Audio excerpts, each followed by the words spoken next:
Mrs. Carmichael come back from lunch yet? Not yet, sir. Oh, where is that girl? Hour and a half.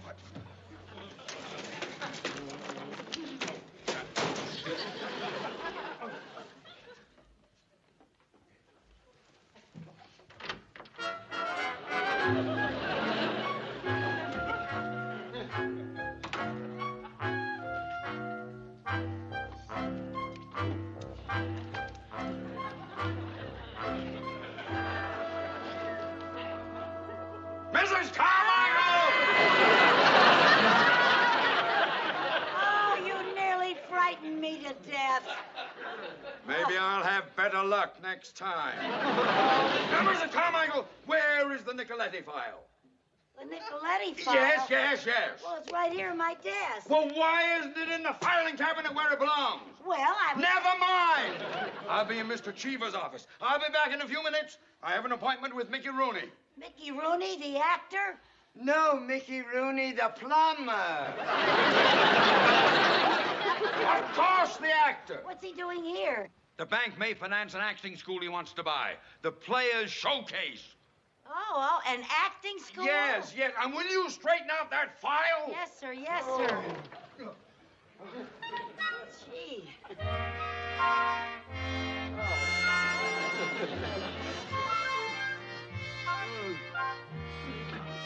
Oh, good heavens.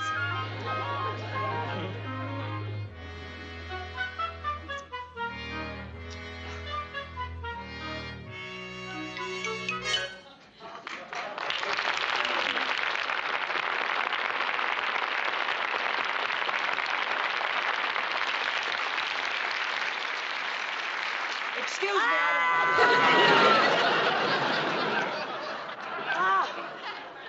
Oh, Mr. Plumber. What? I mean, Mr. Rooney. Oh, dear, I got so flustered. And you startled me. Oh, and I got lipstick. Oh, I must look silly and stupid. No, in fact, you look very cute to me. Thank you. Yes. Mr. Mooney will be back in a moment. I know you have an appointment with him to discuss your acting school. That's right. Oh, Mr. Rooney. Oh, Mr. Rooney. I hope I haven't kept you waiting. Not at all. I just got here. Yes, he just got here. Will you get on with your filing?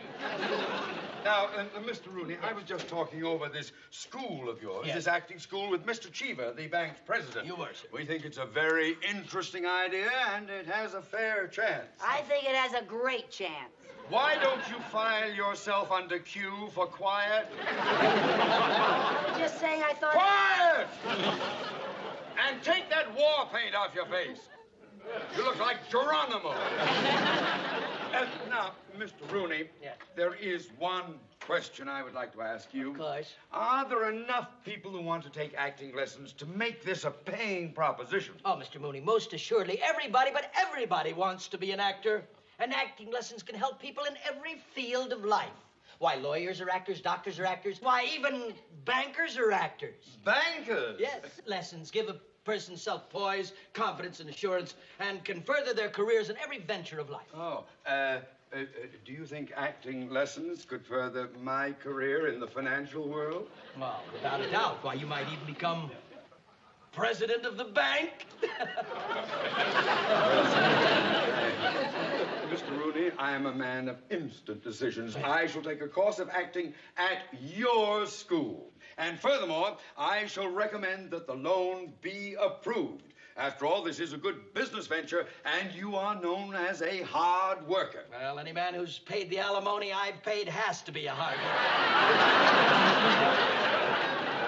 Mr. Rooney, thank Mr. you for Mooney, coming in. Thanks so much. Goodbye. Thanks for everything. Yes. Nice to have met you, Mrs. Carmichael. Goodbye, Mr. Rooney. Thank you. Yeah. Mr. Mooney, I want to borrow some money from the bank. What for? I want to take acting lessons from Mickey Rooney. You? What in the name of Betty Davis makes you think you can act? Well, now, I did a lot of school plays. I played Mr. Roberts. I played Macbeth. I played Julius Caesar. And in Peter Pan, I was Captain Hook. Look, we have a lot of work to do. Let's forget that foolishness, please. It is not foolishness. You're doing it. Why can't I? Because I say no. Oh, please, Mr. Mooney, please give me my chance, for heaven's sake. Please, please, please. Mrs. Carmichael, must you torment me? Am I such a hard-hearted person? Am I so cruel? Am I so desperate? Am I a cad? Oh, there, don't push your luck.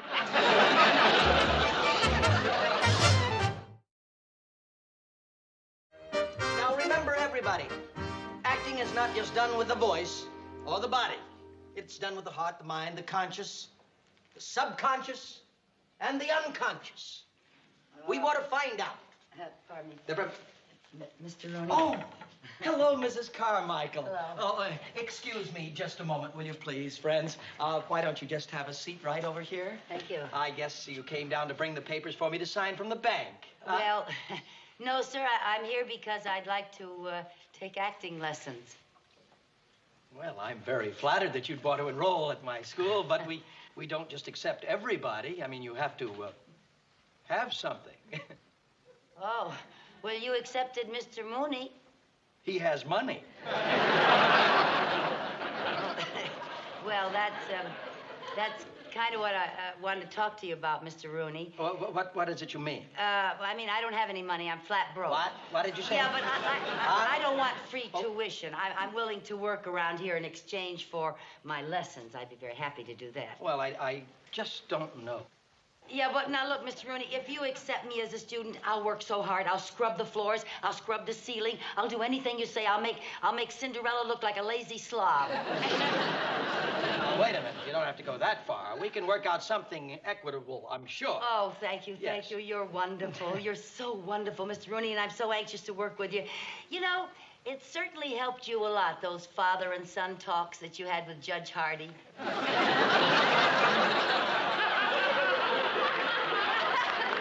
Now, look, don't thank me until you're accepted here as a student. Oh. And when I finish with these students, we can discuss everything later. Excuse me. Why don't you, everybody here, just take 5 minutes, will you, please?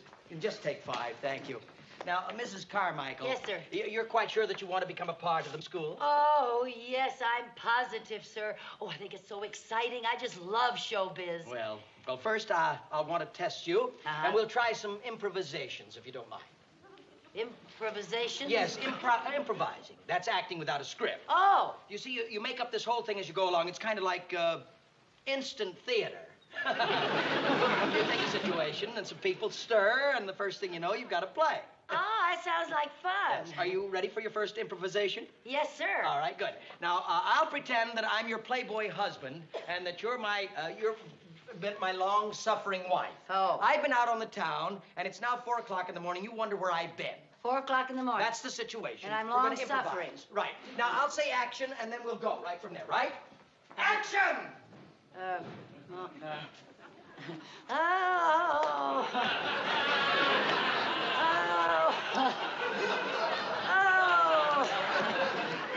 4 o'clock in the morning. Oh, where can he be?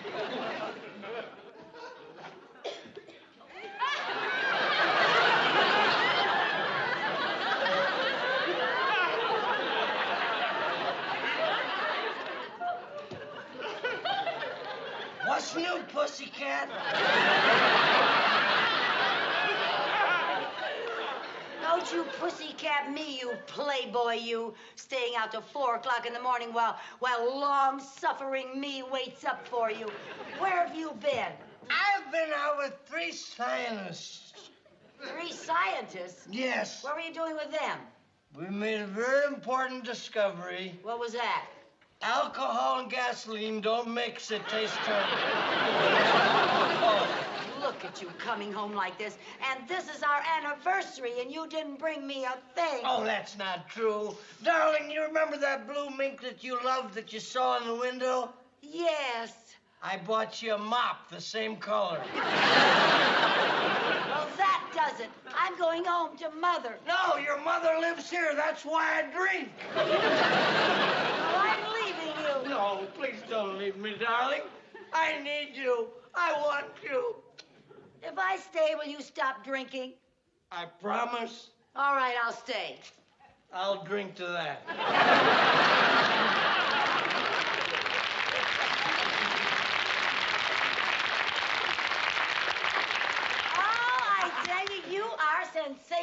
excited being able to work with you. Thank you, and I'm excited working with you. Now, we want to try something else. What? Now, every actor can learn something from animals. If you just watch their actions. Oh, you got some animals around here? No. I want you to pretend that you're a duck.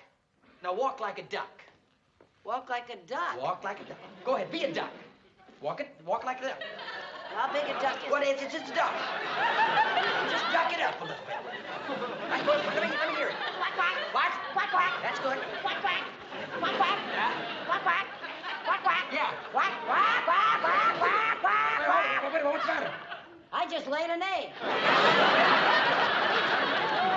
What a great imagination you've got. Look, I tell you what, instead of a duck, now we will be chickens. Oh, that's easy. Let's be chickens, Yeah.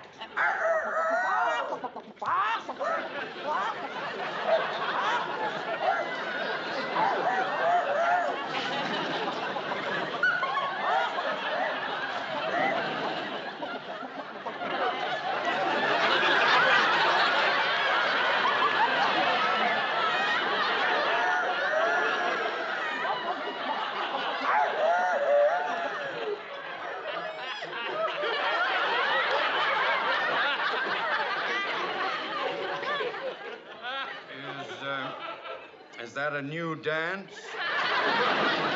Or a nervous disorder? You see, Mr. Mooney, Miss Carmichael and I, we were just improvising, that's all. I see. Well, whatever it was, I hope there's a cure for it. Mrs. Carmichael, what are you doing here? Well, Mr. Rooney said that he might let me work here in exchange for my acting lessons. That's right. That's if you don't mind losing a great secretary. Oh, I won't be losing a secretary. You'll be gaining an ulcer. And now, can we get on with my lesson? I'm a busy man, and time is money, you know. Oh, that's right. Yes. Well, all I tell right. you what, suppose we start out with some animal imitations. Animal imitations? Yes, Mr. Mooney, That's what we were just doing. yes, right. Now, let's see, you pretend to be a kangaroo. We'll start you off with a kangaroo. I don't think Be I a can. kangaroo. I don't think I think you'd be a wonderful kangaroo. You're always hopping mad. All right, that's enough out of you. That's enough. Now, come on, let's see you be a kangaroo. A A kangaroo. Go ahead, now. I'll think kangaroo. Think kangaroo. I'll think hop, yes. That's it. Yeah, get more bounce to your bounce. all right. That's right, bounce it up.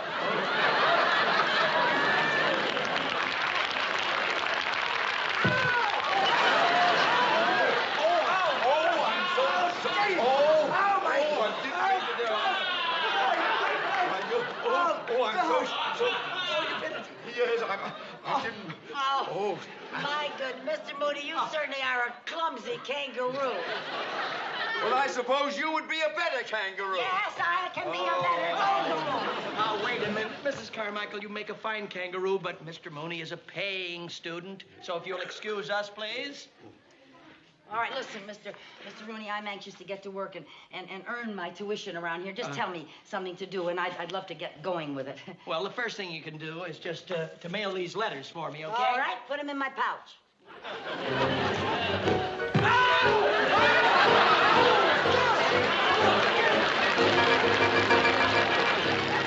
Friends, Romans, countrymen, lend me your ears. I come to bury Caesar, not to praise him. Hey, that was great.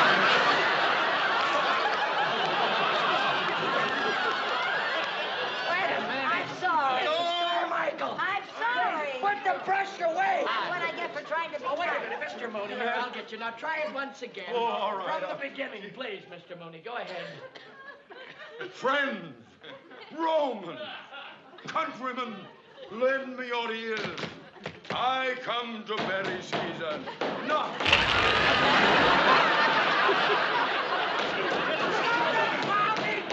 Stop the pounding! For heaven's sake. What happened? The ceiling fell in. That's what happened. This place is falling apart. Well, Lord, get something to clean it up, will you, please, Okay. dear? Look, when the bank gives me a loan, I'll have the ceiling fixed, Yeah. okay? Try the whole speech again. Friends, Romans, countrymen, lend me your ears. I come to bury Caesar, not to praise him. The evil that men do lives after them. The good is oft interred with their bones. So let it be with Caesar. Ah!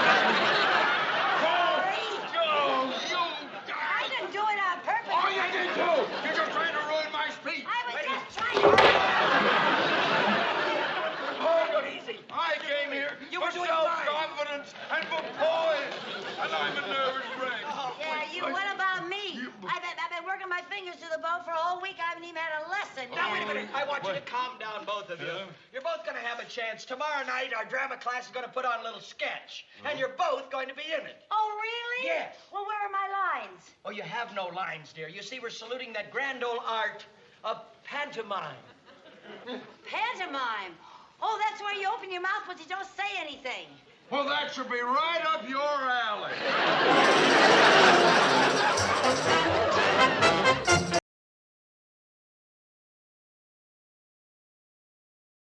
Cynthia arrived safely in New York? Will Victoria Carruthers realize that she is the sister-in-law of Roger Gregory, who is really Cynthia's father? What's happening on Camden Cove? I got stuck on the freeway. Will Roger Gregory be arrested for embezzlement? Tune in next week for further developments in Camden Cove, the typical American town. Well, Mr. Camden found out, huh? Yeah, the rat. And you liked him at first. I told you he had shifty eyes. Well, you sit closer to the television set than I do. Yeah. You know, that's really my favorite show. And to think that my favorite character in it lives right here in this building. Oh, yes, Mr. Vernon does a wonderful job as Roger Gregory. Oh, he sure does. And am I glad he lives here? You know, every week he tells me ahead of time what's going to happen. He does? Yes. Well, tell me, Lucy, are they going to pick up Roger Gregory? Does he go on trial? Well, we'll know in a little while. I asked Mr. Vernon to come down for a cup of coffee. Oh, terrific. I always like to know what's going to happen so I can start worrying early. Yeah. Oh, I guess that must be him now. Get yourself a cup. Come in, Mr. Gregory. Oh, I mean Mr. Vernon. Excuse me. No need to apologize, my dear. It's a compliment to be so deeply identified with the part one played. Good evening, Miss Lewis. Oh, good evening, Mr. Vernon. You're certainly doing a marvelous job on that series. Oh, yes, sir. You are a true artist. Well, thank you, ladies. I consider this my best characterization since I played the voice of Oink Oink in the Piggy Pete cartoon. Oh, talk about acting. Well, Mr. Vernon, you're just the greatest, that's Well, all. you're very kind. No, I mean it. I'd like to see Richard Burton go from playing a pig in a poke to a teller in a bank. Please sit down. Well, tell me, Mr. Vernon, what's going to happen in Camden Cove? Yeah, Is Mr. tell me. Camden going to turn you in? Are you going on trial? Yeah, tell us. Yes, I go on trial. Yeah, well, how does it come out? Are you guilty or not guilty? The author hasn't come to a decision as yet. Oh, well, I hope he does soon. The suspense is killing me. Me too. Well, that makes three of us. What do you mean? Well, Roger Gregory is the best part I ever played. And if the author makes him guilty and sends him to the penitentiary, then I'm out of the series, out of a job, and out of my apartment. Oh, no! Oh, that author can't send you to the penitentiary. Oh, yes, he can. Well, then millions of people are going to stop watching that show, of which I am one of. Oh, you're such a nice man. He just can't take you off that show. That's what you think, Lucy. Really, look at what he did to poor Agnes Forsythe, waitress at the Camden Cove tea room. That's right. She went out in the kitchen to get some hash, got amnesia, and didn't get back on the show for 3 years. I think I'd better go. Oh, so soon, Mr. Vernon? Oh, I'm afraid I must. Thank you for cheering me up. Oh, I'm so glad we've been of some help. Now, don't you worry about anything, Mr. Vernon. I'm sure everything's going to be all I right. certainly hope so. Don't you worry Good now. night, good night. See you soon. Bye-bye. Oh, that poor man. Gee, believe me, if I had anything to say about it, he wouldn't be found guilty. Come in. Oh, hi, Mr. Mooney. Good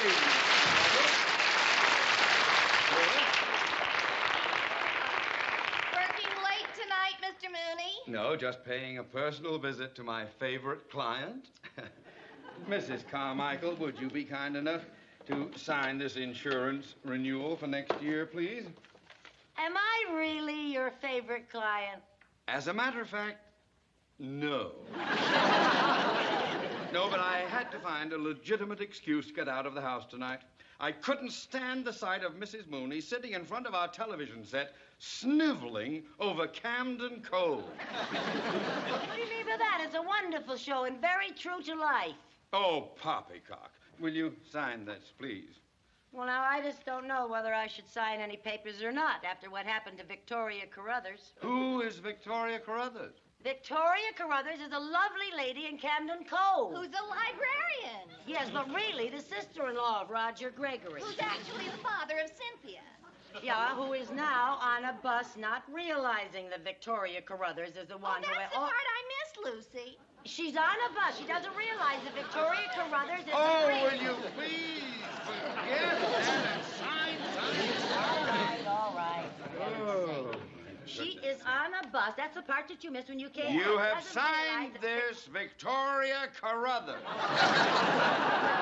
Now the whole thing will have to be done over again. Well, I'm sorry. Oh, I tell you and 30 million other weeping women weeping over that silly, silly soap opera.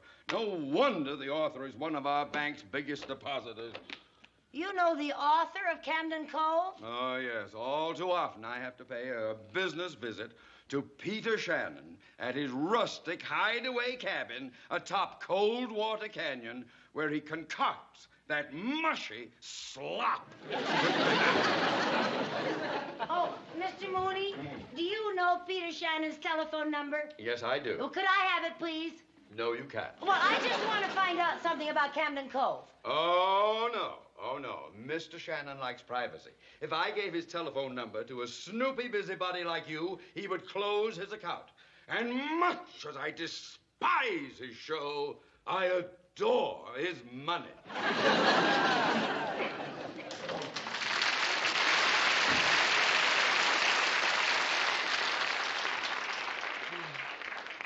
Well, it looks like the suspense goes on for us, Lucy. Yeah. Well, there must be some way to help poor Mr. Vernon keep his job. This calls for some thought.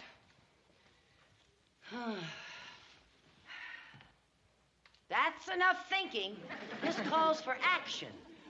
I'm going to go see Peter Shannon. Peter Shannon? Yeah. You know, sometimes writers have to be persuaded to do the right thing by their characters. What do you mean? Well, a man can be a great writer and still not treat their characters fairly. You know, I've never been too happy with the way Shakespeare handled Romeo and Juliet. I didn't want them to die at the end. Those crazy mixed-up kids, they should have lived happily ever after. Yeah, and I'm going to make sure that Roger Gregory lives happily ever after in Camden Cove.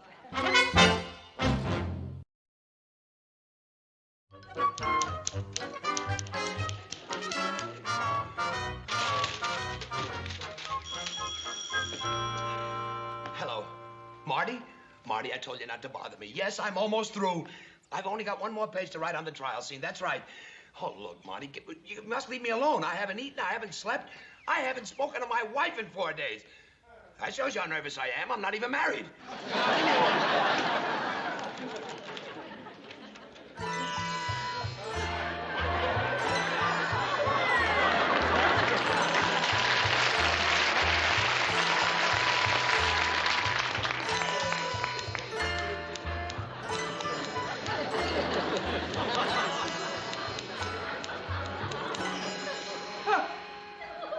Who are you? Hello? Me, gardener sent by Los Angeles Garden Club. Me get little Japanese beetle. Japanese beetles. Japanese beetles very bad, much more bad than beetles from England. Go away. Do it someplace else. I'm busy. Socially, cannot go to last bug bite dust. Go ahead, you like story. Right, Stolly. Oh, you mean right story? That's what I say, right story. Say, how did you know I was a lighter? I mean a writer. Simple deduction typewriter, not for washing dishes.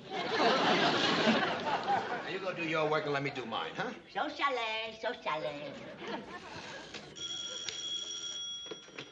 Whoever it is, the answer is no.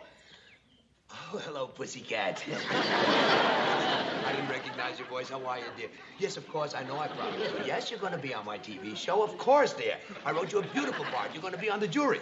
That's right, pussycat. I'm finishing the scene now. Goodbye. I'll talk to you later, pussycat. Now.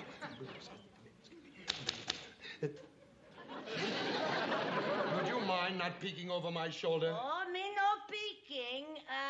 Fine Brock Widow Spider on paper.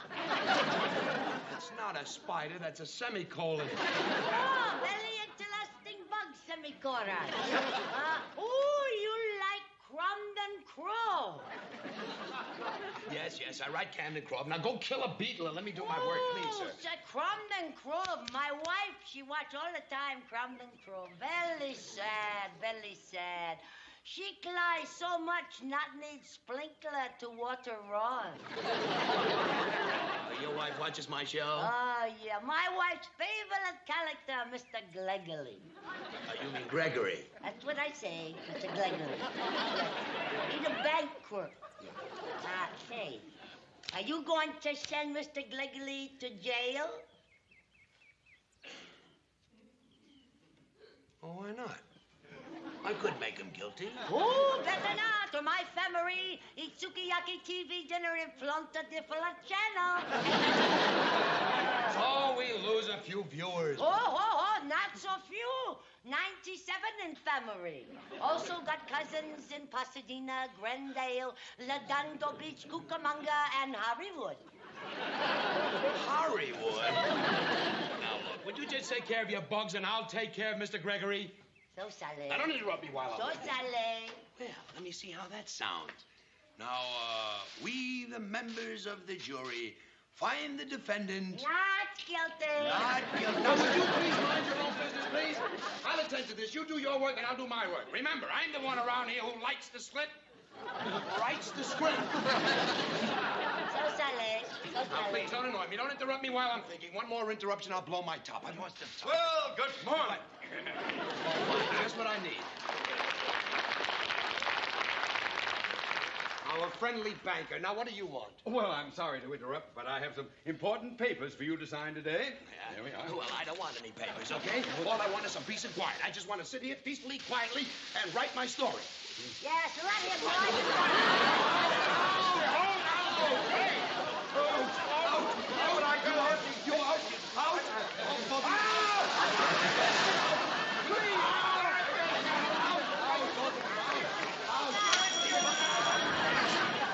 Hello, Marty.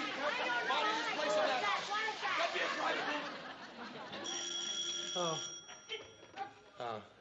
hello? Marty, will you leave me alone? No, I still don't know if he's guilty or not guilty. That's the reason I came to the hospital, for some peace and quiet so I can figure it out. Marty, you're making me an old man before my time.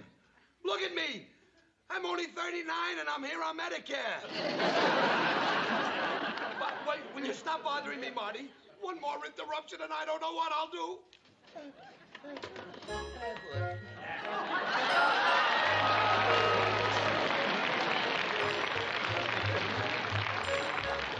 Hello, Sonny.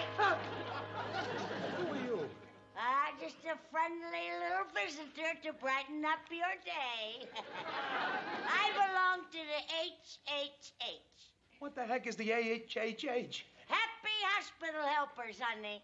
It's a wonderful organization made up of girls like me who like to do our bit. And this is my day to help in the hospitals. Oh, really? Yes, and on Fridays I babysit, and on Saturdays I stand on corners and let little Boy Scouts help me across the street. Well, that's very nice of you, lady. Go help somebody else. Well, no, Sonny, you look like you need a little help. Lady, Yes, you do. lady, I now, don't need let's any help. just make I'm you fine. Lady, comfortable please. here. Please, yeah. lady, I'm fine. Now, why don't you let me take those heavy notes? Lady, please. All I want is some peace and quiet. Please, My lady. goodness, you are a nervous one. Well, I've got something to calm your nerves, Sonny boy. Lady, I don't drink. This you'll drink is chicken soup.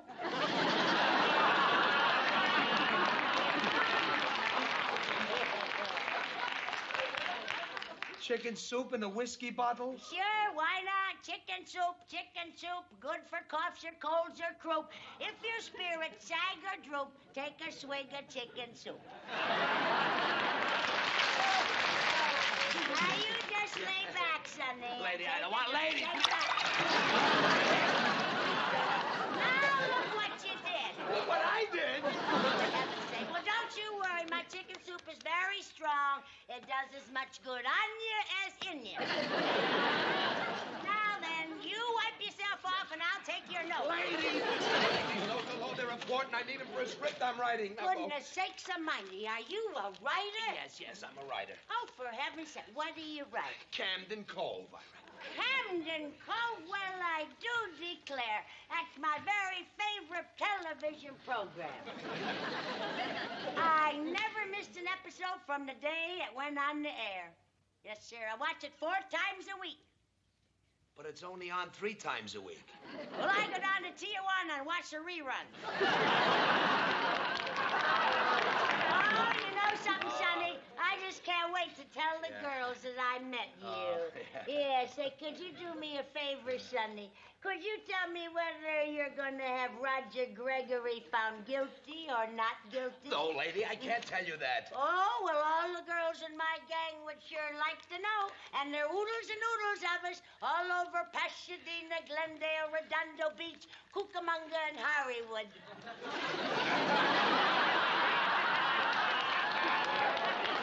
Hollywood? Yes, Hollywood, yes. That's a little suburb between Anaheim and Azusa. Now, can you tell me if he's guilty or not guilty so I can tell my girlfriends? Lady, will you listen to me? I'm afraid that your girlfriends will have to be like everybody else and wait until next Wednesday to find out. Well, Sonny, at our age, some of us might not be around next Wednesday. Now, you please tell me. Lady, if you don't get out of here, you may not be around tonight. Now get out. Go. Before I go, I'd just like to take a teensy little peek at those notes. You leave these notes alone.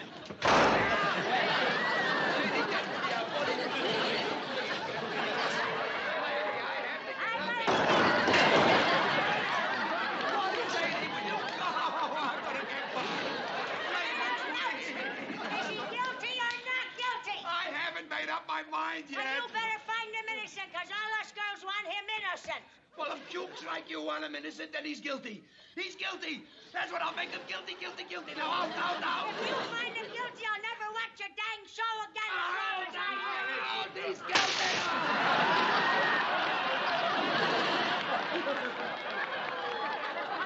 Good heavens to Betsy. Don't you know better than to bother people in hospitals?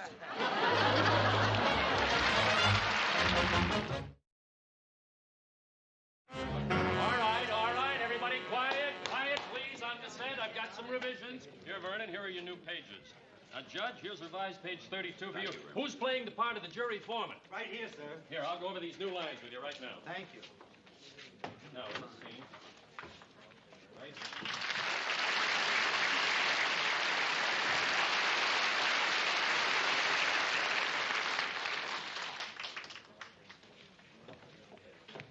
Hi, Mr. Vernon. Oh, hello, Mrs. Carmichael. Did you get the script again? Yes, the verdict is guilty. Oh, dear. Well, don't you worry. It's not over yet. Oh, yes, it is. You see, once we go on the air, I have to go by what the author said. The script says that Roger Gregory is guilty, and that means I'm off the show. Excuse me, Mr. Vernon, would you please take your place over here? Good luck. Thanks. Places, everyone, places.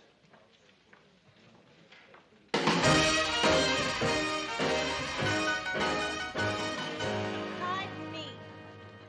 Where do I sit? Who are you? I'm a friend of the writer. He told me I could be on the jury. Okay, go ahead. Thank you.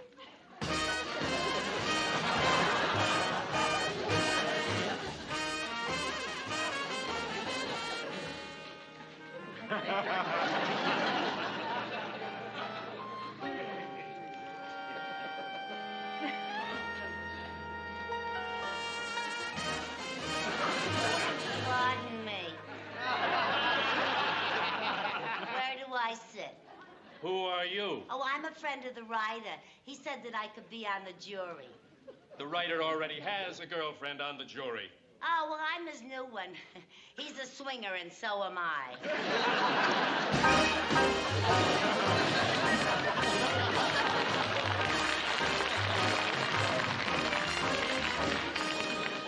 Now I know why Shannon was so late getting that script done. All right, everybody, let's get ready to shoot. Mr. Shannon, come right in. Come right in. And make it good because the author's here. Hello, everybody. Well, how's everything going? Just fine, fine. Well, that's the toughest scene I ever had to write. I just couldn't seem to make up my mind whether to make Gregory guilty or not guilty. Well, I'm glad you made him guilty. That's the way I felt it all the time. All right, let's get ready. Judge, prepare to address the jury. Roll the cameras. Action! Order in the court. Ladies and gentlemen of the jury, have you reached a verdict? Yes, Your Honor. We, the members of the jury, find the defendant, Roger Gregory... Not guilty. Hold it. What's going on here? Yes, what's going on here? Well, I'll tell you what's going on here. You're sending an innocent man to prison. That's what's going on. Who is she? Who is she? She's one of your girlfriends. What? What? Dirty, double-crossing, two-timer. Pussycat, there's been some mistake. I don't even know this redhead. Oh, a likely story. What happened? You see? You see, you're an innocent man, but like Mr. Gregory, you are guilty because of circumstantial evidence. Gregory is guilty. I ought to know. This is my show. Camden Cove belongs to the American people, of which I am a people. Now, in your heart, you know that Gregory is not guilty. But 30 years, this kindly man who never hurt a soul worked behind a cage at the Camden Bank. Will somebody shut this woman up? Order in the court. Hear me out, Your Honor. Hear her out. Throw her out. Do what you will with me, but first consider this grave miscarriage of justice. Why didn't Mr. Gregory deny taking that money? I'll tell you why. Because he was protecting someone. Like he protected Dr. Ingmar when he took out Victoria Carruthers' appendix and lost his eyeglasses. Mr. Gregory knew those eyeglasses. He knew where they were, but he didn't snitch. No, sir. He didn't want to ruin a young doctor's practice. He knew the doctor would get the eyeglasses the next time when he took out her gallbladder.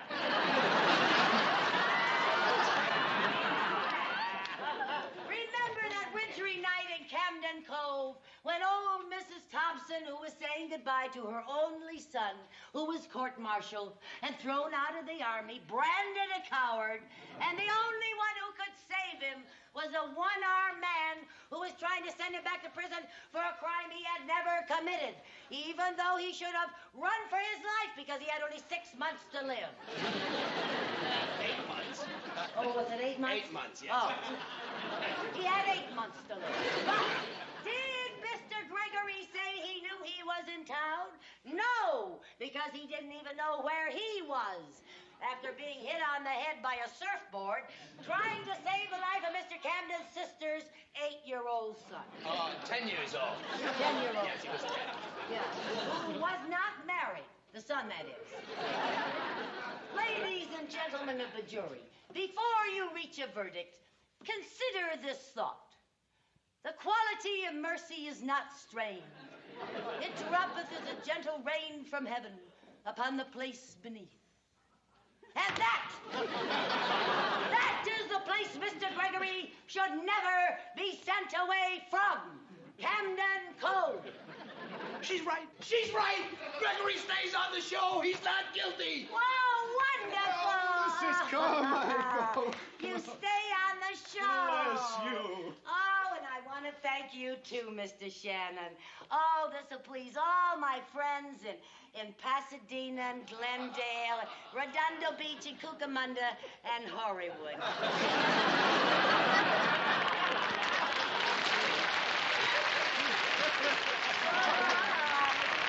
So long, Sonny.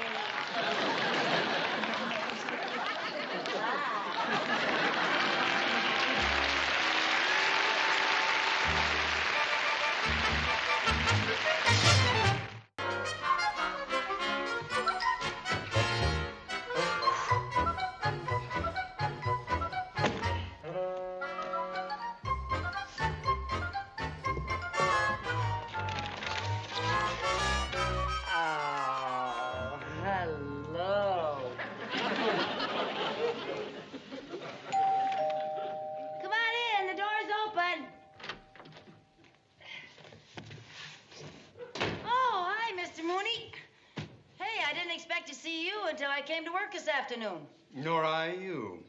That would have given me a peaceful morning without a single urge to tear my hair out by the roots. Now, Mrs. Carmichael, would you explain this check drawn to Air Express in the amount of $144? Oh, yeah. I sent to Danfield for my priceless collection of old movie magazines. See 'em? $144 for this trash? It's not trash. These are collector's items. Well, why don't you let the trash collector pick them up? Oh, Mr. Mooney, you don't know anything about what movie fans appreciate. I have things here that you'd be amazed how much they pay for them. They pay for this stuff? That's right. Why, there's an article in one of these magazines right here that's a collector's item. Here, now, look at this. Marriage is not for me. Who's it by? Elizabeth Taylor. She wrote it when she was 12. You mean you've been keeping all this junk for all those years? It is not junk, Mr. Mooney. It's a hobby, like collecting stamps. I've always loved the movies, and I've always admired the stars. Well, even when I was a kid, the only pet I ever had, I named Rin Tin Tin. Was he a police dog, too? No, she was a canary. Here's another check that I would like explained, please. It's for $75, and it is made out to Lillian Goodman's Goodies. Oh, that's for a pink chiffon nightgown. Well, do pink chiffon nightgowns usually cost $75? No, but this was a second-hand one. Mrs. Carmichael. Yeah? Isn't $75 a lot of money to pay for a second-hand pink chiffon nightgown? It was worn by Doris Day in Pillow Talk. I wouldn't pay $75 for a nightie if it was worn by Jack Lemmon in Some Like It Hot. Now, Mrs. Carmichael, these two checks amount to $219, which you have wasted. I have not wasted it. Your balance has dwindled to the enormous sum of $1.03. Oh, yeah, I want to talk to you about that. Oh. I'm going to have an advance on my allowance. I need some money. For what? Well, my girlfriend, Mary Jane, and I are going to a big premiere tonight at the Taj Mahal Theater. And you want $25 for a ticket? No, I don't want $25 for a ticket. Oh. Mary Jane works at the studio, and she gets free passes, but I do need money for a dress. I don't have a thing to wear. Why don't you go in Doris Day's nightgown? Oh, I couldn't do that. Mrs. Carmichael, please be sensible. Why don't you stop wasting time and money on movie magazines and second-hand clothes and premieres? Forget Hollywood. How can I forget Hollywood when I live here? Haven't you ever heard of willpower? Willpower. You see that new star they discovered washing dishes at the beach? No, I mean willpower! Willpower has to do with the mind. No wonder you don't know anything about it. I have had it. I've had it. Well, I'll see you back at the bank, Mr. Mooney. No, you won't. Coming face to face with you once in one day is enough. I'm taking the afternoon off so I can get some relaxation. Oh, I tell you what you do to my blood pressure. It's just a crime. Hello, Mrs. Foley. Mr. Mooney, this is my neighbor, Mrs. Foley. How do you do, Mrs. Foley? I'm charmed. How do you Will you excuse me, ladies?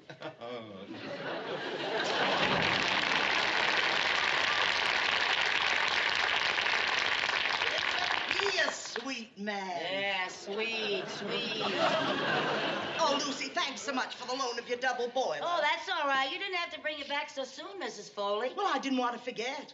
With my boy Tom going into the Army tomorrow, I'll be moving back to Iowa. Oh, are you going back to Iowa? Oh, dear. You mean you're going to have to give up your wonderful, glamorous career in showbiz? Yes, and I hate to leave. I've got the best corner in Beverly Hills. Well, I've been selling maps to movie stars' homes for 15 years. Oh, what a shame. Gee, it's such a wonderful business to be in. Seeing all those movie stars when they whiz by every day in their big cars. The other day, I watched Rock Hudson change a tire right in front of my stand. You watched him? You mean you didn't change it for him? Oh, Lucy. Well, I would have. I would have changed it for him and washed the car and waxed it and gotten his phone number. Oh, gee, Rock Hudson, boy. Lucy, I see a collection of movie magazines has arrived. Yeah. And look, here's that picture of Carol Lombard I was telling you about. Wasn't she beautiful? Yeah. Oh, I was just crazy about her. Lucy. What? The way you feel about movie stars, you ought to take over my corner when I leave. Take over your corner? Why, sure. You'd see lots of movie stars, and you'd make some money, too. Gee, I don't know, Mrs. Foley. I got my job at the bank, you know. Oh, I'd like to see somebody like you take over that corner. Somebody who really appreciates showbiz. Oh. Well, gee, maybe I could. I'll moonlight for my job at the bank. I'll start tomorrow. Well, I hope that corner's available tomorrow. What do you mean? Well, some other map seller's liable to move right in. Really? Well, it's a cutthroat business. Those gangsters will muscle in the first chance they get. Oh, for heaven's sake. Well, then I'll start today. Mr. Mooney isn't going to be at the bank. He won't even miss me. You better hurry before somebody beats you to it. Yeah, well, don't you worry, sister. Nobody's going to beat me to it, see? Nobody's going to muscle in on my territory, see? This corner ain't big enough for both of us, see? I'm giving you 24 hours to get out of town, see? Oh, what a wonderful imitation of Jimmy Cagney. I was doing Edward G. Robinson.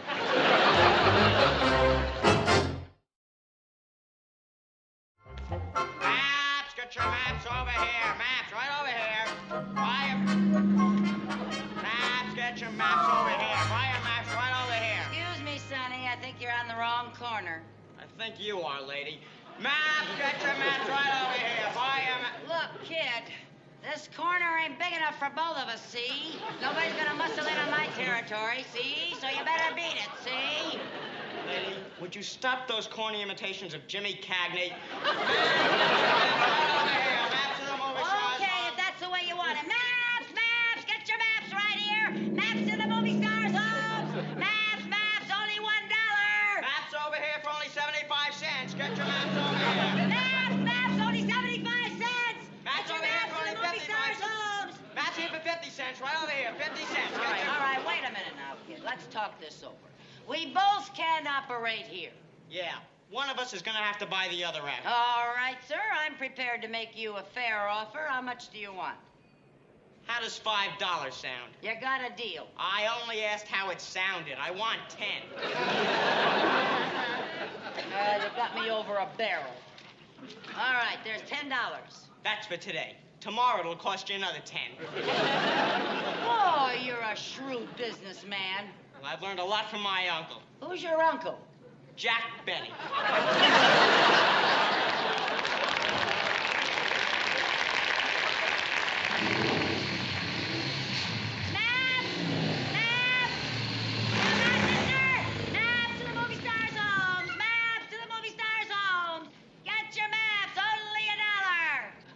One of those. Oh, yes, sir.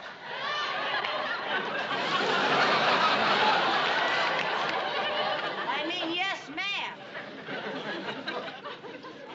Well, do you want to know where anybody in particular lives? Yes, Elvis Presley. Elvis Presley? Yes. Wouldn't you rather know where Lawrence Welk lives? You run your life, and I'll run mine. Well, excuse me, lady. Okay.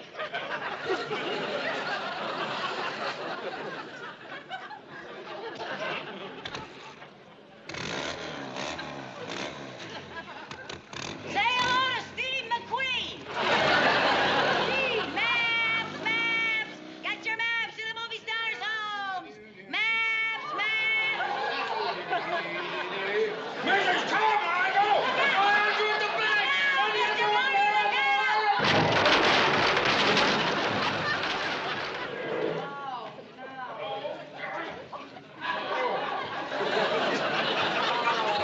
Did you hurt yourself? No. No, I always stop by running into a brick wall. Of course I hurt myself!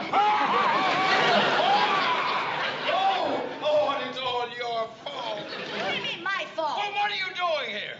And how dare you moonlight from your job at the bank? Well, at least I'm moonlighting in broad daylight. I just thought I could make a profit out of my hobby, that's all, by going into this glamorous business. Glamorous business? Mrs. Carmichael, you are making a fool of yourself. Well, I don't happen to think I am. Well, you should see yourself. It's disgusting. Here you are. Let me take that, too. Maps, get the movie stars home. Learn all about where they live. Get all the details. I'll buy you one of your maps, Bud. Here you are. Collins, Beverly Hills Police. Let me see your license for peddling. License? I don't have a license. You're beside it. Her business. Oh, hiding behind a woman's skirts, son. I was going by. I'll explain it to the desk sergeant. Come on, let's go. Oh, don't worry, Mr. Mooney. I'll explain to the sergeant. You keep out of this or I'll probably wind up on Devil's Island.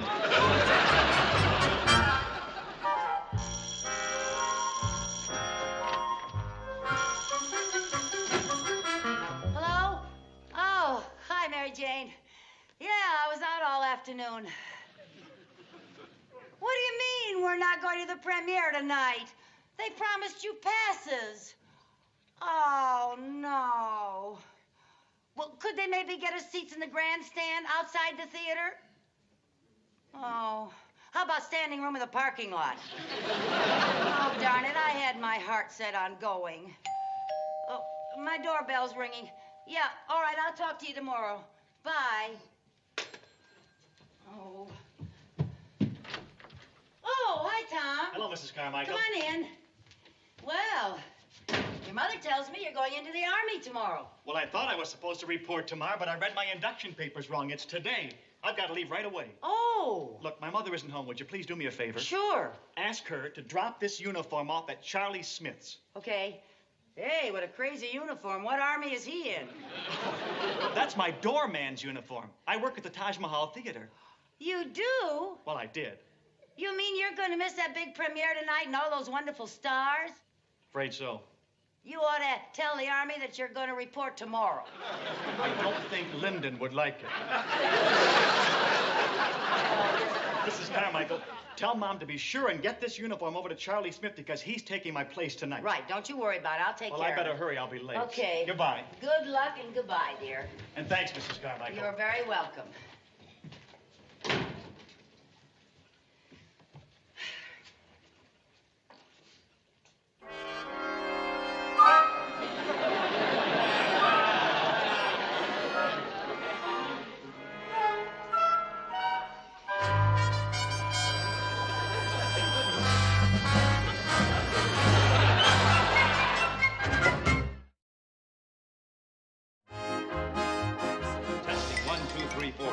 Testing. Hello, everybody. I'm Johnny Grant in Hollywood at the Taj Mahal Theater, and this is really going to be a big night. Testing. Coming through iron out there in the truck, huh? Okay, good boy. 1, 2, Come on. testing. I want you photographers out front there. Get all the pictures you can. Hello, Johnny. See ya. It's going to be... Hey, this should be a gala night, shouldn't it? Really should. My boys better be right on the ball. Okay, and I'll check the traffic out. Yeah, Here we you go. do that. All right, doorman, front and center. Line up.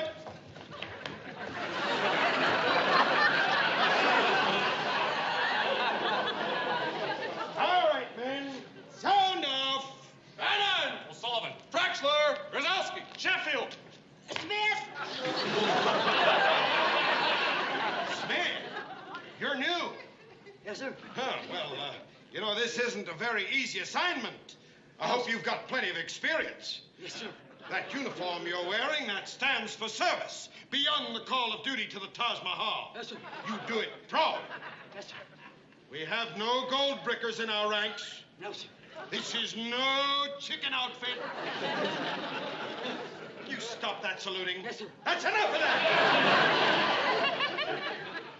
All right, men. Now hear this. This is Operation Premiere.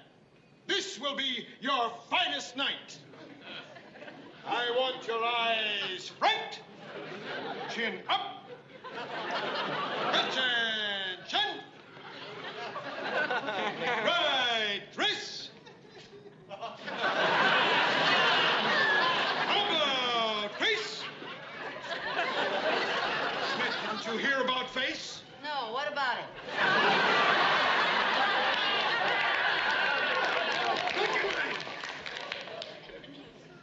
All right, then. We will now have our precision drill. Ready? Forward, march! To the rear, march! To the rear, march! Left, right, march! To the rear, march! Company, halt! Right, face! About face! About face! Smith, what is the matter? You seem a bit confused. Me confused? You're the one giving the crazy orders. Police, I had to go to West Point. Well, did you go to West Point?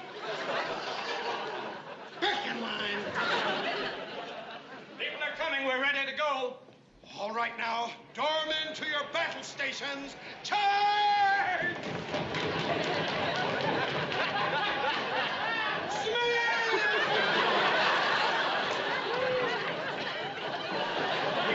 Get to your station! And our first celebrities are arriving, ladies and gentlemen. Here comes a very famous man, that famous composer of movie theme songs, Dmitri Orlov, right here in front of me now. Good evening. Good evening. And what picture are you working on now? The doctors and nurses are go-go. And what is the theme song? I left my kidney with Dr. Sidney. Thank you very much. And our next arrival is Mr. Al.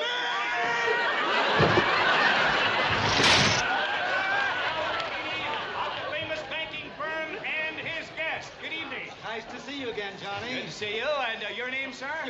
Mooney. Theodore J. Mooney. I didn't expect to come, but Mr. Albertini had an extra ticket. We seem to be having a little trouble here tonight. Are you enjoying the premiere? Oh, very much. I'm especially looking forward to the moment when the lovely Mimi Van Tyson puts her dainty footprint in the cement. Well, I'm sorry she hasn't arrived as yet. Oh, she could we wait a little while and maybe... Oh, my feet are killing me. Let's get to our seats. Yes, sir.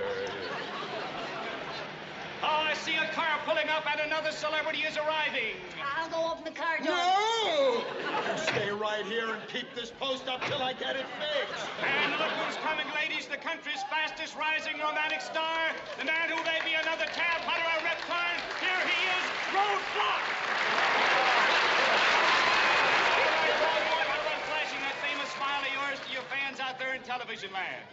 Would you hang on to this, please? Hang on tight or you might get clobbered. Thanks, Road Boy. We're all looking forward to your latest picture. Yeah, we sure are. Can I have your autograph, please, Mr. Block? Oh, gee, this is such a thrill. Every night before I go to sleep, I hope I dream about you.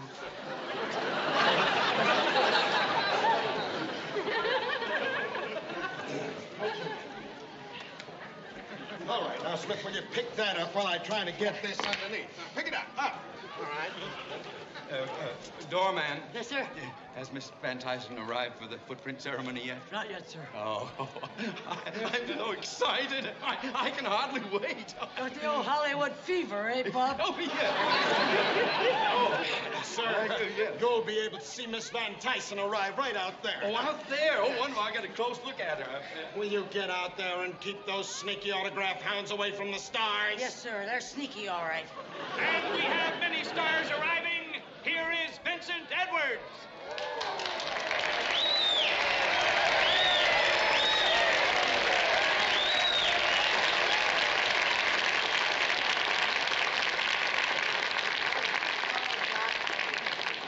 Doctor.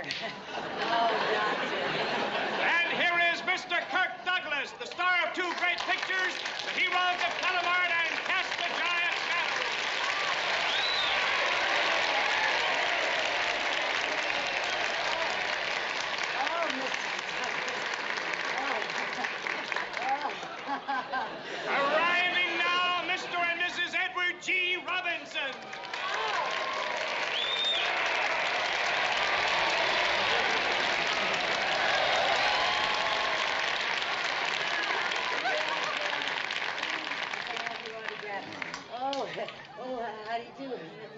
Robinson.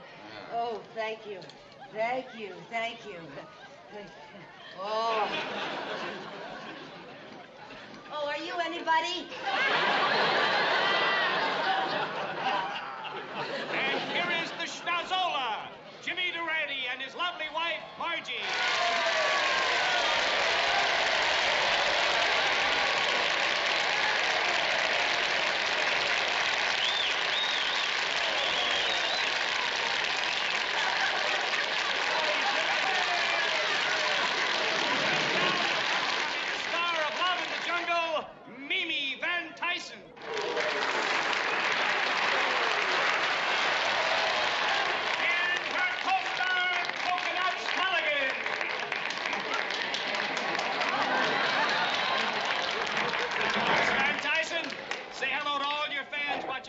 TV. Hello. Hiya, coconuts. Miss Van Tyson, we've all been waiting to see you put your footprints in the cement. And your paw prints, coconuts. Right over this way, please. Can I have your autograph? Well. Oh, please. All right. Please. Oh, thank you. Thank you. You look so... Give me that. That's my autograph book. Oh, it's yellow. He thinks it's a banana. Well, it's my banana. Give me that. Give me that. That's no way for a big star to act. Give me that. Give me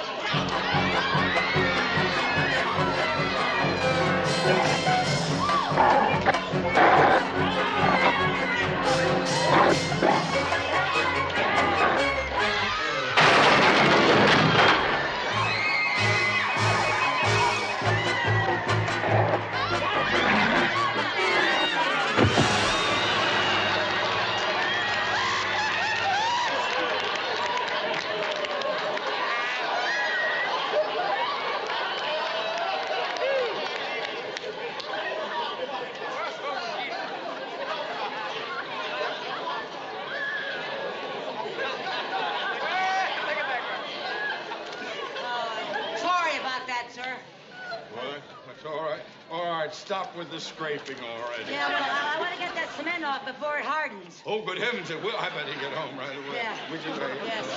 Right out that way, sir. Yeah. Oh, young man, Yeah. young man, would you give this ticket to some deserving fan? I certainly will. That way out. Smith! I've had just about enough out of you. You've disrupted the entire regiment. Well, I'm breaking you to a civilian. Turn in your uniform. What? Right now? Right now. Hold that. And that.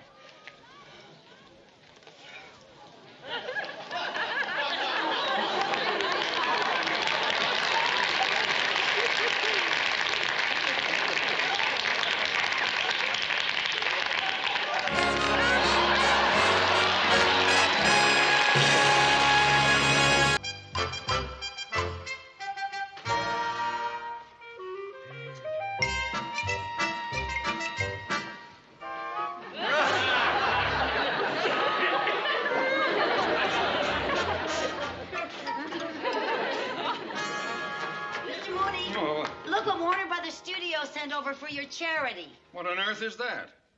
It's the undershirt that Marlon Brando wore in Streetcar Named Desire. Now, who in the world would pay $1,000 for that? Why, a lot of women would.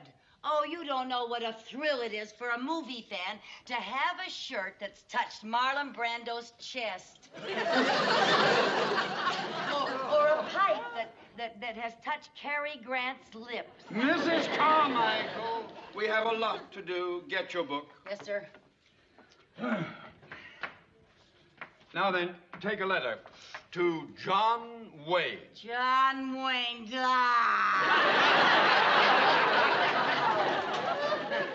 Oh, sit down. Yeah, I think I'd better. All right, now are you ready? Yes, sir. All right. Dear John. Dearest John.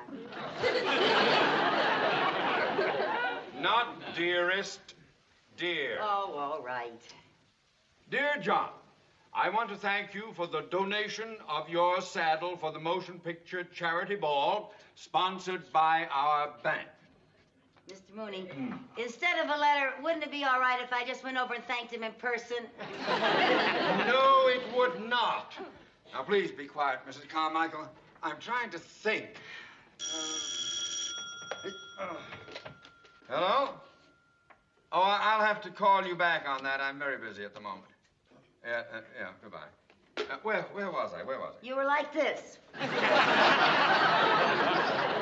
I meant in the letter. Oh, well, the last thing you said... I know.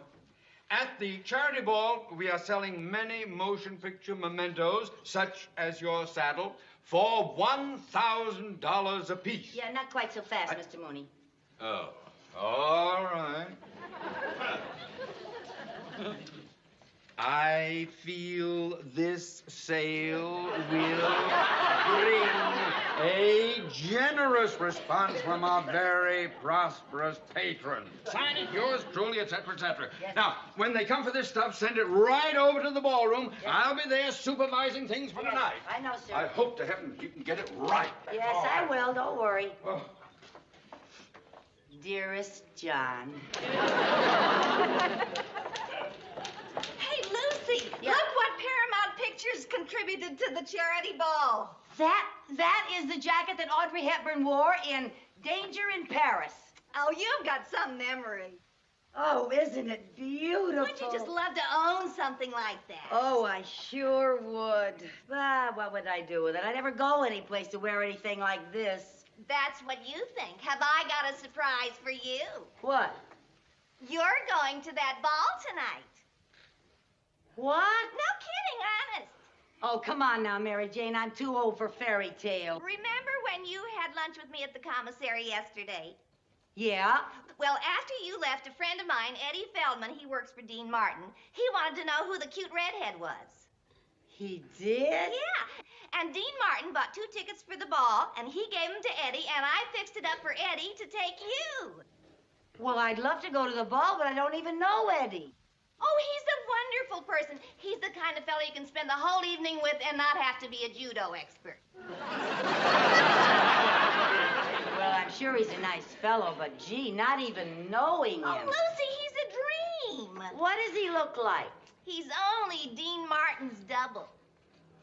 You mean he looks like Dean Martin? Exactly. If Eddie didn't wear glasses, you wouldn't be able to tell him apart. Well, thanks a lot, Mary Jane, but you just tell Eddie Feldman that Lucy Carmichael said she wouldn't dream of going out with anybody that she hasn't even met. But Lucy... And then you tell him that you talked her into it.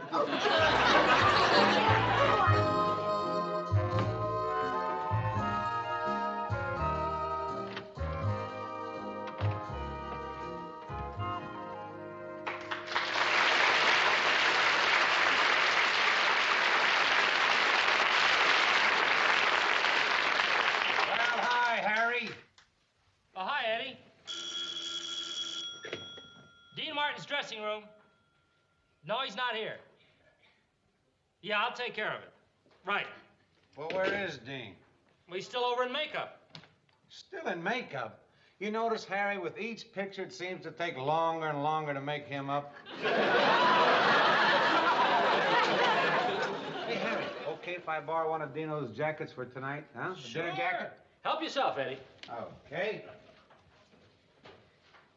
Where you going?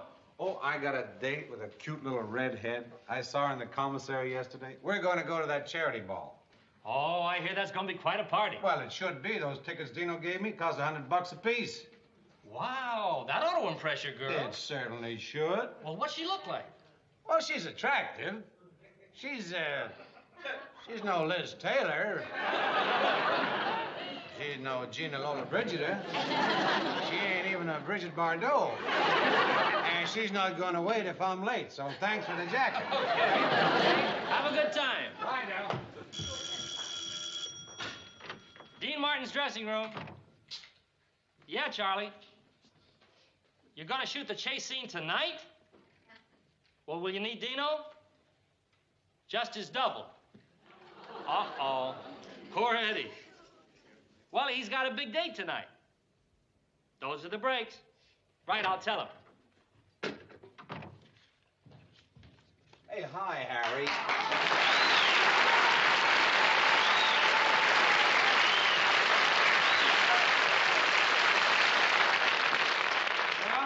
Y'all through, Dino? Yeah, any messages? Well, no, not for you.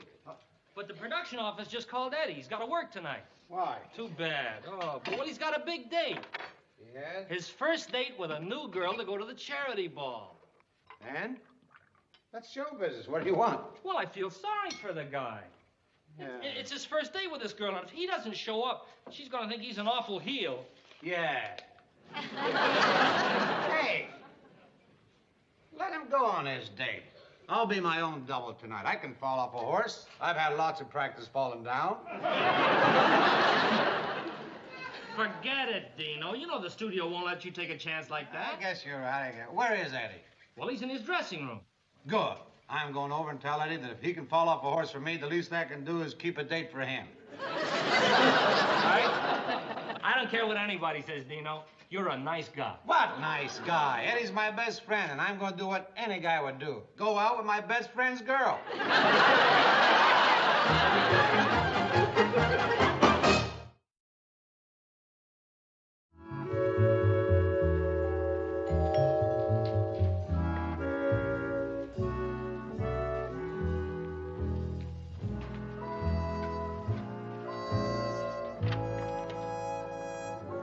Hi.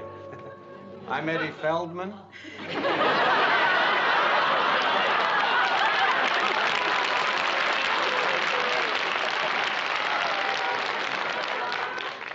Well, hi, I'm Lucy. Here. For me? Unless you want me to wear it. Touche. Oh, thank you, Eddie. They're beautiful. You know something? I don't think you look like Dean at all. I don't? Well, you look like him, but, you know, not as old. I guess that's because he dissipates. I understand he drinks pretty good. Oh, well, Dean's drinking, that's all exaggerated. He takes a few belts now and then just to keep up his image as a swinger, you know. Oh. It's just a gimmick. Actually, he doesn't care for the stuff. He doesn't? No, but I'd like a little sauce if he got some.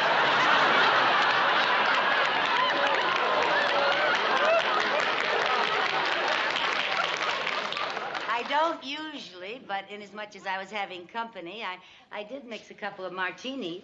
Oh, wonderful.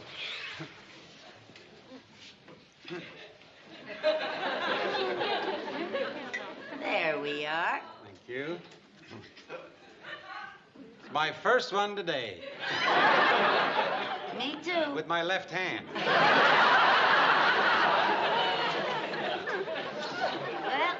I hope you like martinis. Oh, I do. I sure do.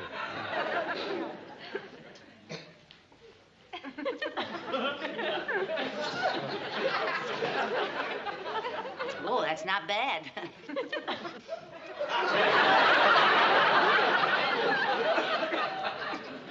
You know, I didn't have any vermouth, so I put in just a dash of lemon juice. That's great. And I'll tell you something else. I didn't have any gin, so I used some white cooking wine. Cooking wine? Yeah, Sauterne. Sauterne. What do you use for olives? Oh, these are real olives. Oh, that makes a good drink now. Thank you. Would you like another one? I don't think so.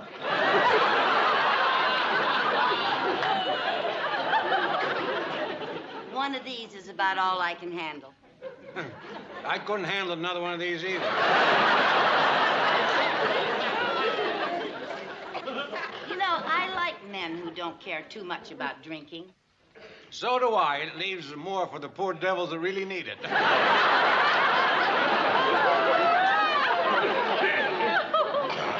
You know, when you talk, you sure sound like him. Well, that's all part of my job.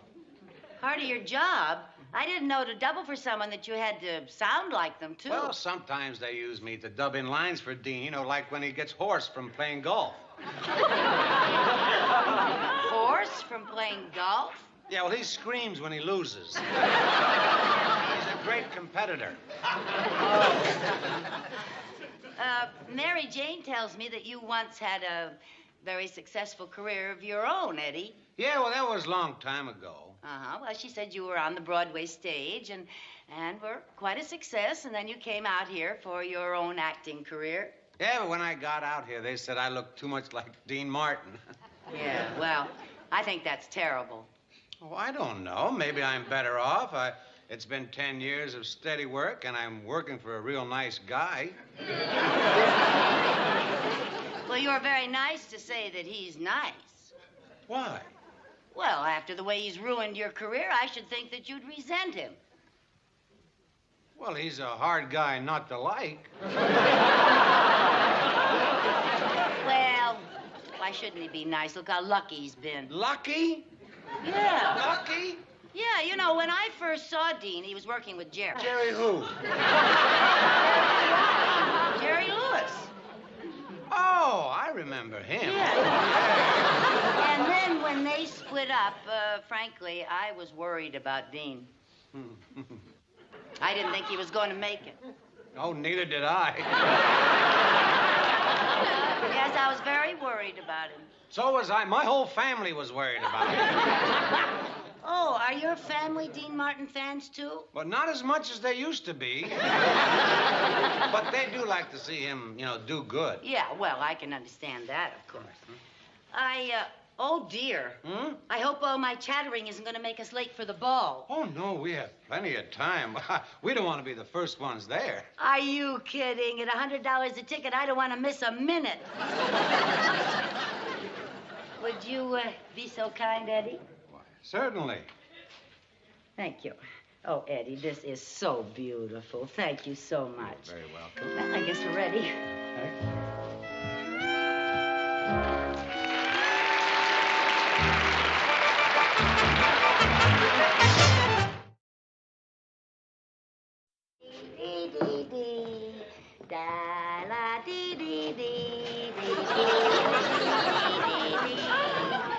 Oh, don't you just love dancing, Eddie? Yeah, especially like this. First time I've ever had a whole dance floor by myself. Well, I didn't realize that we'd be so early. Oh, we've only been here an hour. Oh, you're such a good dancer. Oh, look. What? The orchestra's coming in. Oh, they finally found a place? Come here. Pardon me, sir. Would you play a request? Surely, what is it? It goes da-dee-dee-dee-dee-dee-dee, da-dee-dee-dee. What's the title? Well, I forget, but it goes da-da-dee-dee-dee, da-dee-dee-dee-dee-dee. Do you know what she's singing? I never heard it before. Oh, I remember. If I'd like to get you on a slow boat to China. That's it? Yeah, Dean Martin sings it all the time. Oh, that's what he's been singing, huh? Say, aren't you Dean Martin? No, I just double for him in pictures. Amazing resemblance. You have the same rosy eyes.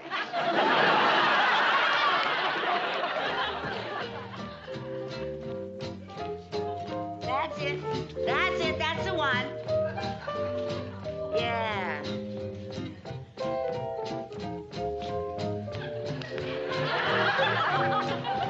You know, Eddie, every time I hear this song from now on, I'm going to think of you. Well, I'm going to just think of you always, too. Oh, Eddie, What? did you see this? What? Come here, I want to show you something.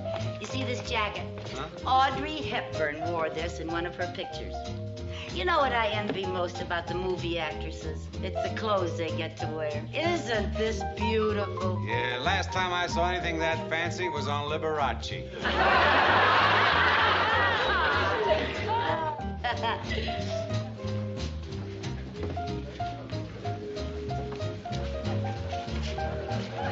But there's my secretary, Mrs. Carmichael. Oh, yes, and look who she's with. Mrs. Carmichael? Mrs. Carmichael? Oh, hello, Mr. Mooney. Hello, Mrs. Carmichael. You all know my secretary, Mrs. Carmichael. I do. And of course you know who this is. Oh, we're very honored to have you here. Mr. Martin, won't you have a cigar? Oh, I've always been a fan of yours, Dean. I just love lost your last picture, Dean. Yeah, I wonder if you'd give me an autograph for my mother. You folks are making a little mistake. A mistake? Yes, Mr. Mooney. Mr. Mooney, this is Eddie Feldman. He's a double in pictures. He just looks like Dean Martin.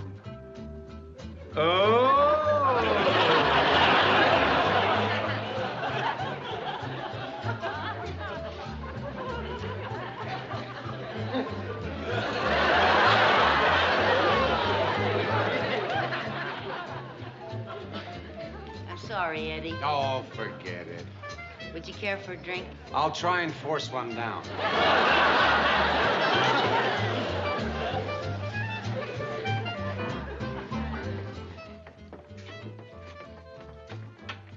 Oh, look, punch. Oh, goody.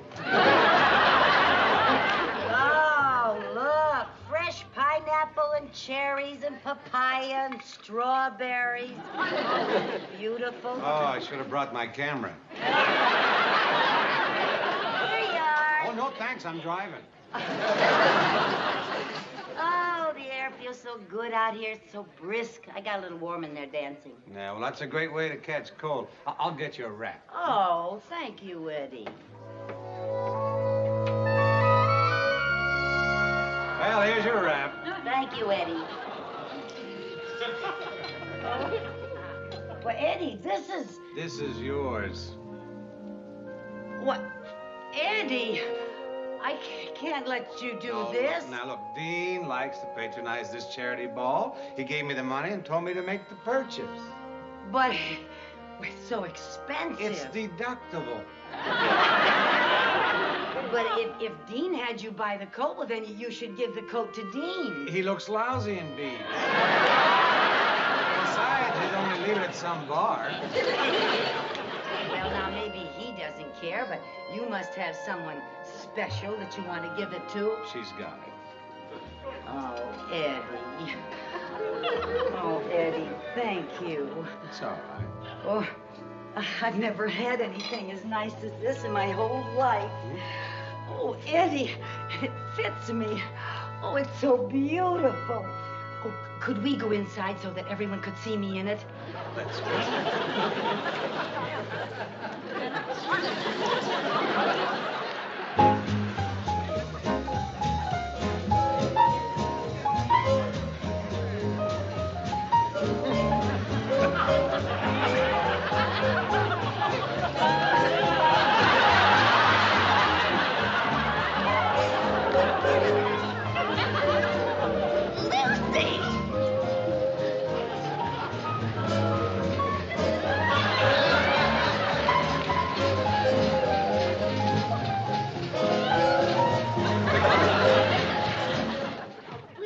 Well, everybody loves somebody sometime. There's no telling where. Oh, boy, this makes me so mad. What? You're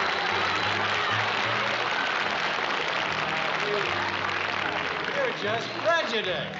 No, leave it to Hollywood to make a star out of the one with the least talent. Now, let's not get bitter. Maybe Dean doesn't have a lot of talent. Maybe he has been lucky, but it couldn't happen to a nicer guy. Well, I guess he does have his good points. And now, folks, we... Now,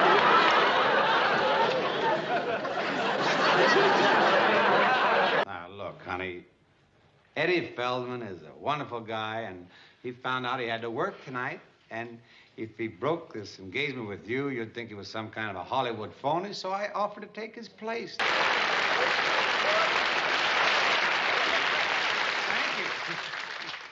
Well, it's been a very lovely evening. I had a very nice time, but under the circumstances, I certainly can't accept this. And why not? For one thing, you're married. You should give it to your wife. Sorry, Lucy, but you're stuck with it. Why? Well, if I took that home to my wife, she'd think I did something.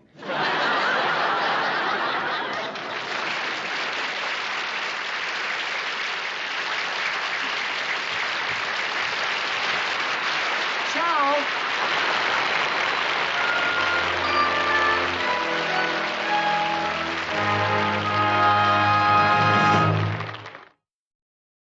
I still remember the first time I sat down with this particular stretch of the Lucy show late one winter evening when the house was quiet and the only light came from the television set in the corner. I was younger then, though not so young that the ache of ordinary life had not already begun to settle into my bones, and something about the opening moments of this bank office sequence reached out and held me in a way few other sitcom openings ever have. There is a peculiar intimacy in the way the scene begins, not with a grand flourish or a musical sting but with the simple almost offhand question that has followed me through decades of rewatching. Hasn't Mrs. Carmichael come back from lunch yet? The voice belongs to Mr. Mooney, of course, that long-suffering monument to middle management exasperation, and the reply from the unseen subordinate is just as ordinary, "Not yet, sir." Yet within those few exchanged words, I have always felt the entire architecture of Lucy Carmichael's world assembling itself, the bank as both workplace and stage, the perpetual slight disorder that trails after her like a loyal but clumsy dog, and the quiet promise that whatever calm the office currently enjoys will not last. I have spent more hours than I can count living inside this particular office. In my mind, the filing cabinets are always a little too full, the desk surfaces never quite clear, the air faintly scented with whatever inexpensive perfume Lucy has chosen that morning. When Mooney calls for her a second time, Mrs. Carmichael, and she materializes with that startled little cry of, "Oh, you nearly frightened me to death," I feel again the familiar mixture of affection and mild alarm that her entrances always provoke in me. There is something almost tender in the way Lucille Ball plays the startle. It is never purely physical. The eyes widen, the shoulders rise a fraction, the voice catches on a note that is half apology and half theatrical flourish. I used to practice that same startled intake of breath in front of the mirror as a teenager, not because I wanted to become an actress, but because it seemed to contain a secret about how to survive ordinary days by treating every small interruption as an occasion for mild drama. Mooney's next line lands with the weary precision of a man who has delivered variations of it 1,000 times. "Now, Mrs. Carmichael, where is the Nicoletti file?" And Lucy, bless her, answers with the bright, slightly guilty brightness of someone who knows the answer will not satisfy. "The Nicoletti file? Yes, yes, well, it's right here on my desk." The slight difference in pronunciation, Nicoletti, becoming Nicolati, is the first of those tiny linguistic slips that Ball deploys throughout her career like breadcrumbs of character. I have always loved them. They tell us that Lucy's mind is already halfway somewhere else, that the careful order of the bank is forever competing with the brighter, louder world of her imagination. When Mooney demands to know why the file is not in the cabinet where it belongs, her half-formed "well" I is cut off with the classic managerial dismissal, "Never mind. I'll be in Mr. Cheever's office. I'll be back in a few minutes." The efficiency of the exchange is almost cruel, yet it is also deeply comforting. In the world of the Lucy show, even exasperation has a reliable rhythm. Then comes the line that still makes me sit forward slightly even after all these years: "I have an appointment with Mickey Rooney." The name hangs in the air like a small firework. Lucy's immediate clarification, Mickey Rooney, the actor, and Mooney's deadpan, "No, Mickey Rooney the plumber." Of course, the actor form one of those perfect little comic hinges the series specialized in. I can still hear the exact cadence of Gail Gordon's delivery. The way the second sentence collapses the absurd possibility of a plumbing celebrity with the weary certainty of a man who has long since stopped being surprised by the absurdities that walk through his door. And then the explanation arrives: the bank may finance an acting school. Rooney wants to buy the Players' Showcase. In that single piece of exposition, the entire episode's engine is quietly started. Hollywood has entered the bank. Ambition, performance, and the middle-class dream of reinvention have taken seats at the desk. I have always been moved by how casually the script introduces this collision of worlds. There is no great announcement, no swelling music. Just a man mentioning an appointment and a secretary's eyes widening at the name. Yet, for me sitting alone in my living room all those years ago, it felt momentous. I was a child of the late 20th century who had grown up on reruns and the idea that Mickey Rooney, real flesh and blood Mickey Rooney, could walk into the same modest bank where Lucy Carmichael misfiled papers seemed to collapse the distance between ordinary life and the glittering machinery of show business. That collapse is of course the perpetual engine of Lucille Ball's comedy. She never stops believing that the extraordinary can be invited in through the side door, and the show never stops rewarding that belief with both chaos and eventually a kind of hard-won grace. When Lucy is left alone for a moment and mutters cheese under her breath, presumably a truncated Jesus or simply an expression of mild panic, I feel an almost physical recognition. How many times have I stood in an office or a kitchen or a quiet hallway and exhaled some private syllable of overwhelm the instant the authority figure left the room? Ball plays it with such offhand precision that it never feels like a joke aimed at the audience. It feels like a moment of private survival that we are simply lucky enough to overhear. Then the door opens again and Rooney himself is there. Or at least the idea of him is there. And Lucy's fluster begins in earnest. "Oh, Mr. Plummer, what I mean Mr. Rooney, oh dear, I got so flustered and he startled me, oh, and I got lipstick, oh, I must look silly and stupid." The cascade of half-sentences is pure Ball. A verbal pratfall that mirrors the physical ones she would later execute with such glorious abandon. I have watched this moment dozens of times and each time I notice a new micro-expression, the way her hand flies to her mouth, the slight tilt of the head as if she is trying to see herself through his eyes, the almost childlike hope that the compliment he offers, "No, in fact you look very cute to me," might actually be true. There is something quietly radical even now in the way the scene allows Lucy to be both ridiculous and desirable in the same breath. Mooney's later instruction to take that war paint off your face, "You look like Geronimo," is the voice of institutional disapproval, the demand that women in the workplace erase any evidence of personal adornment. Yet Rooney's earlier kindness lingers a small counter-melody. I used to pause the tape right there and wonder what it would have felt like to be Lucy in that moment, caught between the bank's demand for neatness and the sudden unexpected validation of a movie star. The tension is never resolved, it simply becomes part of the air she breathes. As the scene continues, and Mooney returns to discuss the loan, the comedy deepens into something more structural. Rooney's pitch about acting lessons helping people in every field, lawyers are actors, doctors are actors, why even bankers are actors, is delivered with the smooth confidence of a man who has spent a lifetime selling himself. When he turns the idea back on Mooney, "Do you think acting lessons to further my career in the financial world?" and Mooney, after a beat of pure Gale Gordon astonishment, declares himself a man of instant decisions and announces he will take the course himself, I feel a rush of affectionate recognition. Mooney's conversion is both absurd and somehow inevitable.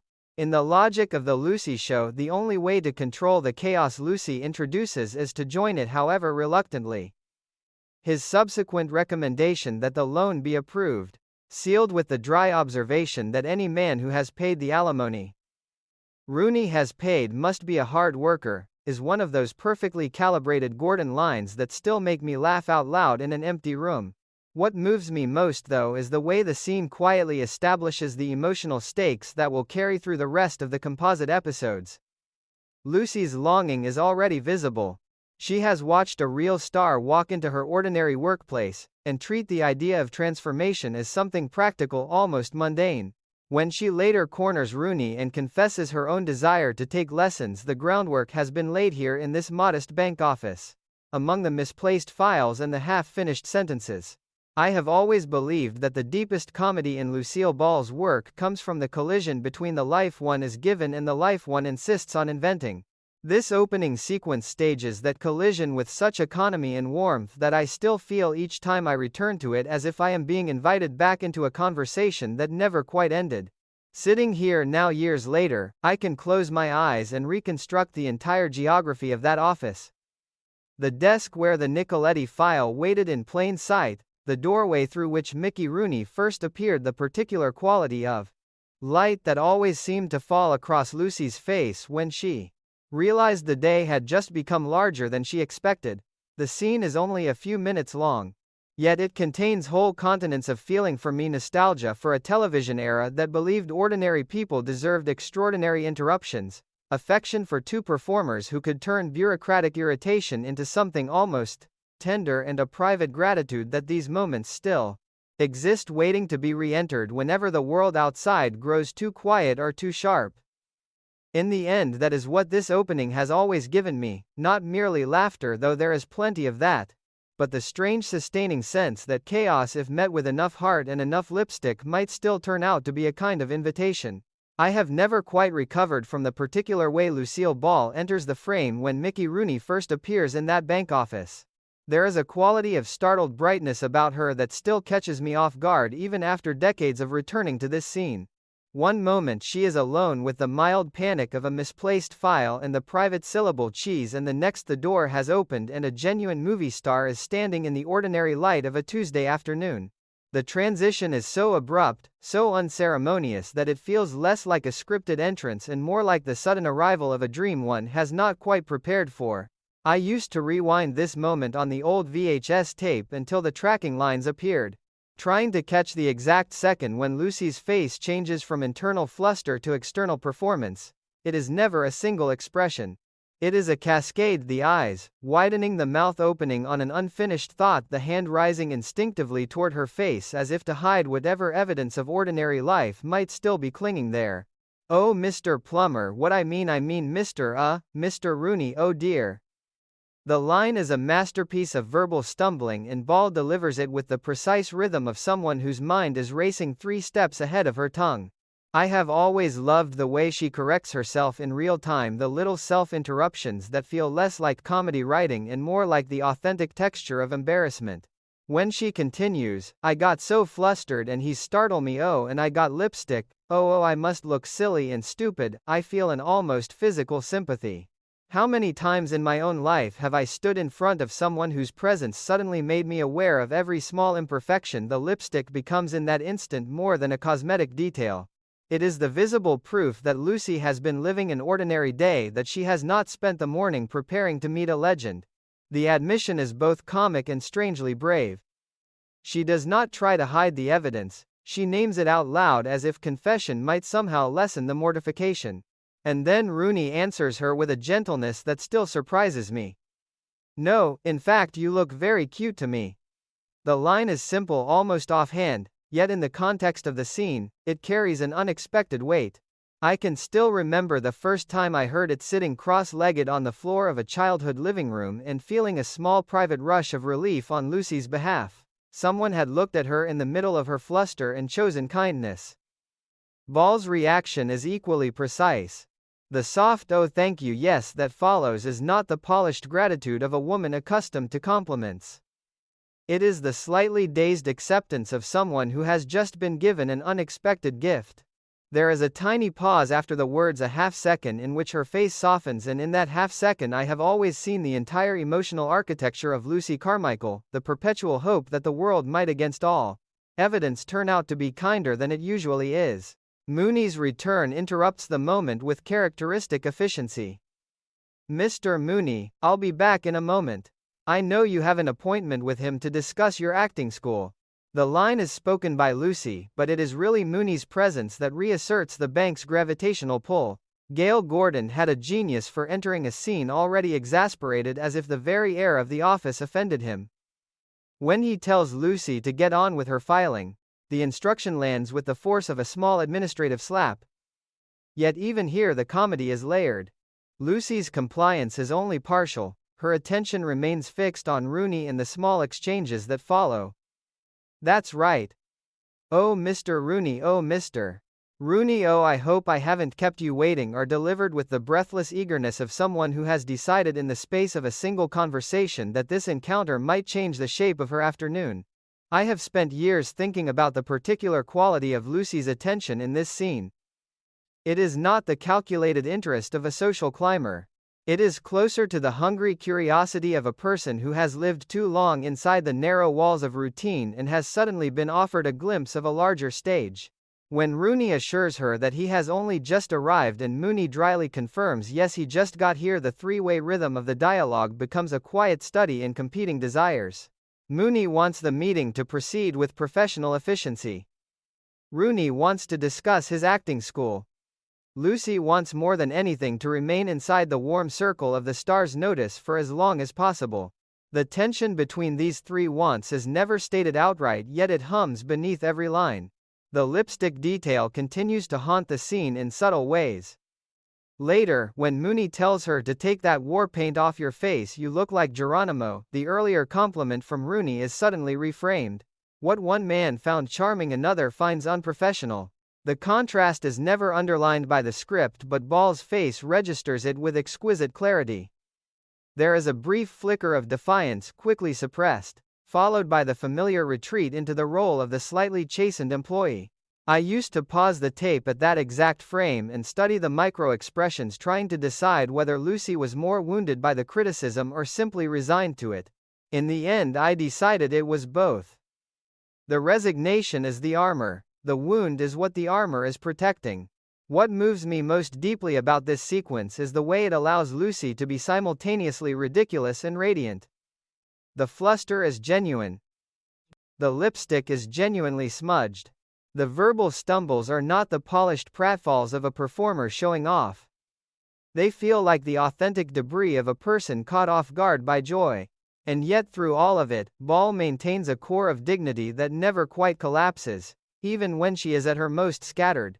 There is a brightness in her eyes that suggests she is already beginning to invent a new version of the afternoon, one in which the presence of Mickey Rooney might open a door she has been leaning against for years. I can still recall the particular quality of the light in my old living room when I first watched this scene as a much younger person. The television set was slightly too bright, the carpet under my knees slightly too thin, and the world outside the windows already growing dark. Yet inside the frame of the show, Lucy was standing in a bank office that suddenly felt larger than any ordinary workplace, and a movie star was telling her she looked cute. The disparity between those two realities, the modest room where I sat and the modest office where Lucy stood, created a strange sustaining echo. Both of us, it seemed, were waiting for the extraordinary to walk through an ordinary door. Both of us were prepared to greet it with lipstick already slightly imperfect and sentences already half-formed. In the years since I have returned to this moment, whenever the ordinary has begun to feel too heavy, there is a particular comfort in watching Lucy navigate the first minutes of an unexpected encounter. She does not rise to the occasion with polished grace. She stumbles, corrects herself, names her own embarrassment out loud, and somehow through the very act of stumbling becomes more fully herself. The scene teaches a quiet lesson I have carried with me longer than any formal advice. That the most honest response to sudden joy is often a little chaos, a little lipstick, and the courage to keep speaking even when the words refuse to arrive in the proper order. By the time Mooney finally steers the conversation toward the business of the loan, the emotional groundwork has been laid with remarkable economy. Lucy has been seen. She has been complimented. She has been gently reprimanded. And somewhere inside the fluster and the war paint and the half-finished sentences, a small stubborn hope has taken root, the hope that the afternoon might still turn into something larger than a bank appointment. That hope will drive everything that follows. And I can still feel its first fragile pulse in the way Ball holds Rooney's gaze a half-second longer than necessary before returning reluctantly to the filing that Mooney has ordered her to complete. The star has entered the ordinary world. The ordinary world will never be quite the same again, and neither, if I am honest, will the quiet room in which I first learned to watch her. There is a particular pleasure, almost a private indulgence, in watching Mr. Mooney begin to lose the battle against his own curiosity. I have always felt a deep, slightly guilty affection for the way Gale Gordon plays these moments of reluctant conversion. He enters the conversation with Mickey Rooney already armored in professional skepticism, the banker's instinct to protect both the institution's money and his own carefully maintained dignity. Yet somewhere between the first polite inquiry and the final almost triumphant declaration of intent, that armor develops a visible crack, and through the crack pours something that looks suspiciously like hope. Every time I return to this stretch of the episode, I find myself leaning forward slightly, as if the outcome might somehow change, as if Mooney might this once manage to remain unmoved. He never does. And I am always glad. The scene begins with Mooney attempting to reclaim control of the room after Lucy's flustered entrance. He steers the conversation firmly toward business, reminding Rooney that he has already discussed the acting school with Mr. Cheever, the bank's president. The phrasing is careful, almost deferential toward the absent authority figure, yet there is a faint undercurrent of pride in the way Gordon delivers the line. Mooney wants Rooney to understand that this is not a casual chat. It is a serious financial consideration. We think it's a very interesting idea, he says, and the word interesting is weighted with all the cautious optimism a banker can safely allow himself. Rooney, of course, will have none of such measured language. It has a fair chance, Mooney continues, and Rooney immediately elevates the claim. I think it has a great chance. The exchange is brief. Yet it establishes the central comic tension of the sequence, the collision between institutional prudence and theatrical certainty. I have spent years listening to the particular music of this conversation. Rooney's voice carries the buoyant confidence of a man who has spent a lifetime persuading audiences, producers, and perhaps himself that the next project will be the one that matters. When he launches into his defense of acting lessons as a universal good, everybody but everybody wants to be an actor, I can still feel the old familiar pull of that argument.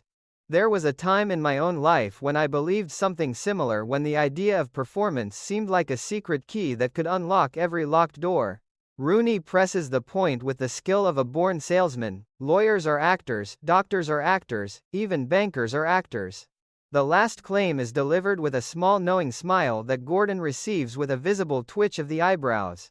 The idea that a banker's daily life might itself be a form of performance is both flattering and faintly threatening, and Mooney's face registers both reactions in rapid succession. Then comes the pivot that still delights me. Mooney, after a beat of pure internal calculation, asks the question that will undo him. Do you think acting lessons to further my career in the financial world? The line is spoken with a careful neutrality, as if he is merely exploring a theoretical possibility. Yet Ball's silent reaction in the background, Lucy has not left the room entirely, tells us everything. She hears the crack in the armor before Mooney himself is willing to acknowledge it. Rooney seizes the opening with the speed of a man who recognizes a closing sale. Well, without a doubt. Why, you might even become president of the bank. The laugh that follows is pure Rooney, warm and slightly conspiratorial, and Gordon's response is a masterclass in controlled astonishment. For a fraction of a second, the great stone face of Mr. Mooney softens into something almost boyish. Then the decision arrives with the force of a gavel. Mr. Rooney, I am a man of instant decisions. I shall take a course of acting at your school. I have never grown tired of the way Gordon lands that declaration. There is no hesitation, no second thought visible on the surface, even though the entire preceding conversation has been one long second thought. The speed of the conversion is itself the joke, yet beneath the joke lies something more tender. Mooney has spent so many years being the voice of caution, the guardian of other people's money and other people's respectability, that the sudden permission to want something purely for himself feels almost revolutionary. When he continues, and furthermore, I shall recommend that the loan be approved, the two decisions are yoked together with perfect comic logic. Approving the loan has become a way of approving his own small rebellion. The alimony line that seals the moment is one of those perfect Gordon throwaways that still make me laugh out loud in an empty room. After all, this is a good business venture and you are known as a hard worker. Well, any man who's paid the alimony I've paid has to be a hard worker. The delivery is dry as dust, the eyes barely moving, and yet the line carries an entire off-screen biography. In a single sentence, we are invited to imagine Mooney's private life as a place of quiet financial endurance, a long series of checks written to a former life. The joke is sharp, but it is never cruel. It simply places Mooney inside the same human comedy that Lucy inhabits more loudly. For a moment, the two of them are not employer and employee, but fellow travelers in the complicated business of staying afloat. I used to pause the episode right after that line and sit with the strange expansive feeling it left behind. There was something almost liberating in watching a man so defined by restraint suddenly choose expansion. In the cultural climate of the middle 1960s, when so many sitcoms still treated male authority as a fixed and slightly comic monument, Mooney's conversion felt quietly radical. He does not become a different person. He simply allows a previously hidden door to open. And the draft that enters is both frightening and exhilarating.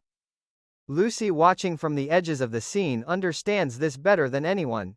Her face in the few shots the camera grants her during this exchange is a study in delighted recognition. She has seen the crack. She already knows what might grow through it. When the goodbyes begin, Rooney thanking Mooney, Thanking Rooney the polite exchange with Lucy, the emotional temperature of the room has permanently shifted. The bank is no longer merely a place of files and signatures. It has become a potential stage. Rooney's final "nice to have met you, Mrs. Carmichael" is warm, almost courtly, and Lucy's answering goodbye is delivered with the careful brightness of someone who is already rehearsing her next move. The door closes. The star departs.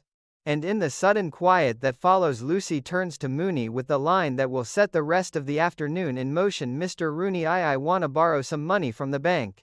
The speed of her request is breathtaking. She has not even allowed the echo of Rooney's footsteps to fade before she is already trying to follow him through the door he has opened. Mooney's response, "What for?" is pure reflexive caution, and her answer, "I want to take acting lessons from Mickey Rooney," lands with the force of a small explosion. I have always loved the particular quality of Ball's delivery here. There is no elaborate build-up, no careful preparation of the audience. She simply states the desire as if it were the most natural thing in the world, and in that simplicity lies the entire comic and emotional power of the moment. She has watched Mooney claim a piece of the dream for himself. Now she wants her share. What stays with me long after the scene has ended is the way the conversion of Mr. Mooney quietly legitimizes Lucy's own longing. If the guardian of the bank's money can decide in the space of a single conversation that acting lessons might improve his life, then the secretary who files the papers is no longer entirely foolish for wanting the same thing. The hierarchy has not disappeared, but it has been gently, temporarily tilted. And in that tilt, I have always found a deep and sustaining comfort. The ordinary world, the scene seems to say, is not as fixed as it pretends to be. A single persuasive conversation, a single moment of unexpected openness can still rearrange the furniture of a life. I return to this sequence whenever my own days begin to feel too carefully managed, too thoroughly defended against the possibility of sudden change. There is a particular solace in watching Mooney discover that he is after all a man of instant decisions. The discovery does not make him foolish. It makes him briefly, radiantly human. And Lucy, standing in the aftermath of that discovery with her own request already forming on her lips, reminds me that the most interesting lives are often the ones that refuse to remain inside the lines someone else has drawn. The bank will still be there tomorrow. The files will still need filing. But for one luminous afternoon, the walls have moved a little farther apart, and the air that rushes in smells faintly of grease paint and possibility. I have always believed that the most revealing moments in Lucille Ball's work are not the grand physical set pieces, but the quieter instances when Lucy Carmichael simply refuses to accept the limits someone else has placed around her desire.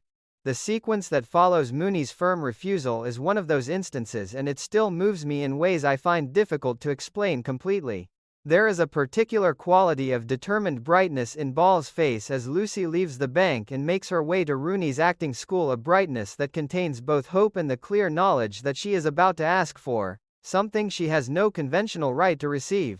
I used to watch this transition with a kind of held breath, as if the outcome might somehow be different this time, as if Rooney might look at her and see only the lack of money rather than the abundance of will. The scene begins with Lucy's arrival and the small polite confusion that greets her. Rooney is in the middle of working with other students, and her presence is an interruption he has not planned for. When she explains that she has not come to deliver bank papers but to request acting lessons of her own, his response is carefully measured. "Well, I'm very flattered that you'd want to enroll at my school, but we don't just accept everybody. I mean, you have to have something." The line is delivered with the practiced diplomacy of a man who has spent years managing expectations, yet there is a faint undercurrent of genuine curiosity.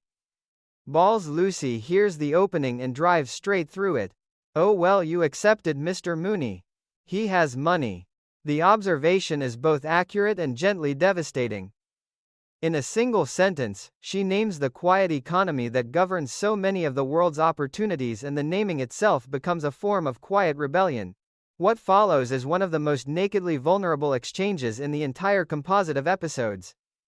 Lucy admits, without embellishment, that she is flat broke. "I don't have any money. I'm flat broke." The words are spoken with a directness that still startles me. There is no elaborate self-pity, no attempt to soften the fact with humor.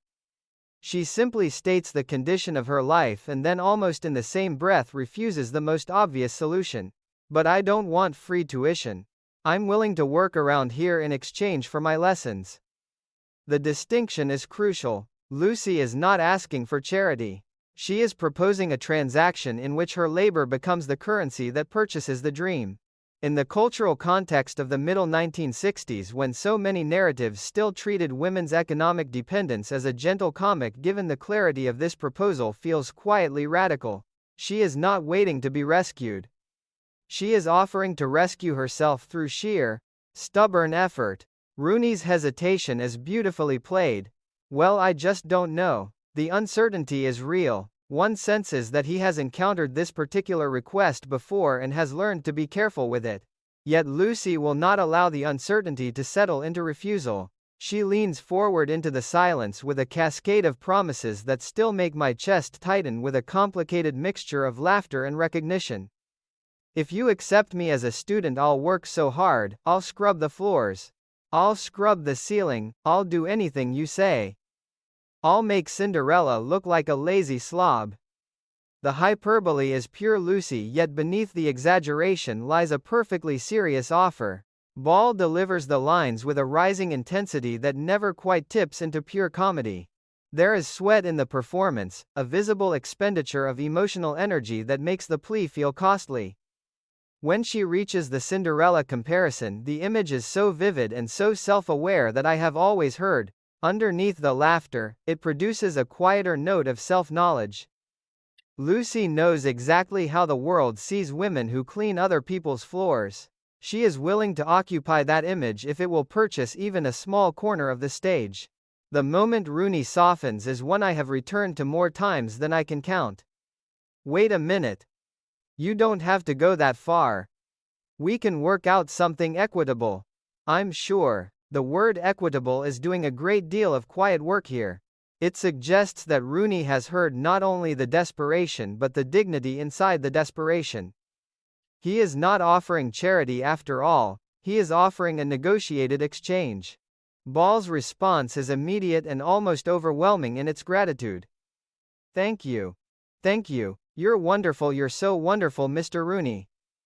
The repetition is not mere comic excess. It is the sound of a person who has been holding her breath for a very long time and has finally been given permission to exhale. When she continues almost without transition into the affectionate reference to the old Andy Hardy pictures, you know it certainly helped you a lot, those father and son talks that you had with Judge Hardy. The line lands with a complicated wealth's tenderness.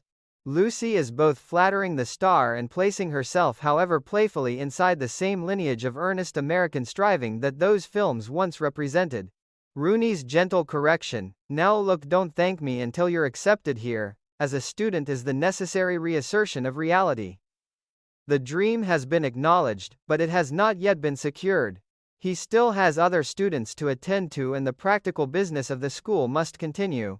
Yet, even as he turns back to the class and asks everyone to take 5 minutes, the emotional weather of the room has permanently changed. Lucy has moved from the status of an interruption to the status of a provisional participant.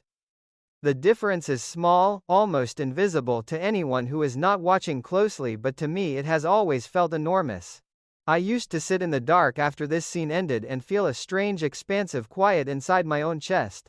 There was something about Lucy's willingness to name her lack of money without shame and then to offer her labor as a legitimate form of currency that reached past the comedy and touched a deeper nerve.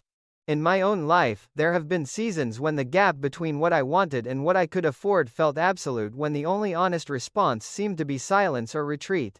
Watching Lucy refuse both options, watching her invent a third path out of sheer verbal and emotional force, gave me a kind of permission I did not know I needed.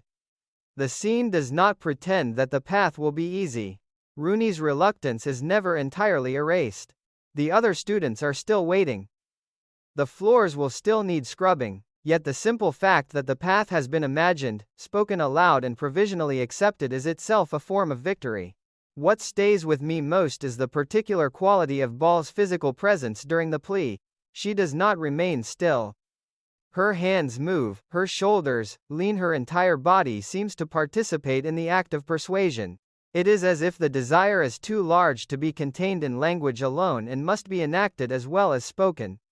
In an era when so many female characters were still written as either decorative or purely reactive, Lucy's active, almost athletic insistence on shaping her own future feels quietly revolutionary. She is not waiting for the star to notice her latent talent. She is offering to build the conditions under which that talent might be allowed to exist. By the time Rooney finally turns back to her and begins the process of testing her with improvisations, the emotional contract between them has already been written. Lucy has traded the security of her bank job's steady humiliation for the far more precarious dignity of working for her dream. The exchange is not romantic. It is practical, slightly desperate, and deeply human. And every time I watch it, I feel again the old familiar mixture of laughter and something closer to reverence. This is what it looks like, the scene seems to say, when a person decides that the life she has been given is not large enough and sets about enlarging it with nothing but her own voice, her own labor, and her own stubborn refusal to accept the first no as the final word. I can still feel the particular shift in the air when Mickey Rooney first proposes the improvisation. There is a moment of pure pedagogical calm, the star turning teacher, explaining the concept with the easy authority of someone who has lived inside make-believe for so long that it has become a second native language. Improvising, that's acting without a script. You make up this whole thing as you go along. It's kind of like an instant theater. The definition is simple, almost casual, yet in the context of Lucy's hungry attention it lands with the force of a revelation.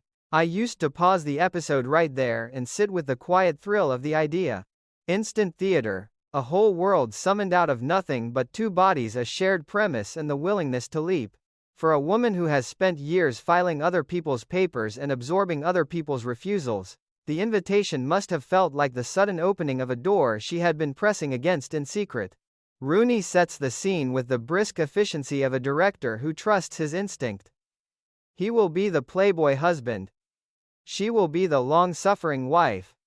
He has been out on the town. It is 4 o'clock in the morning.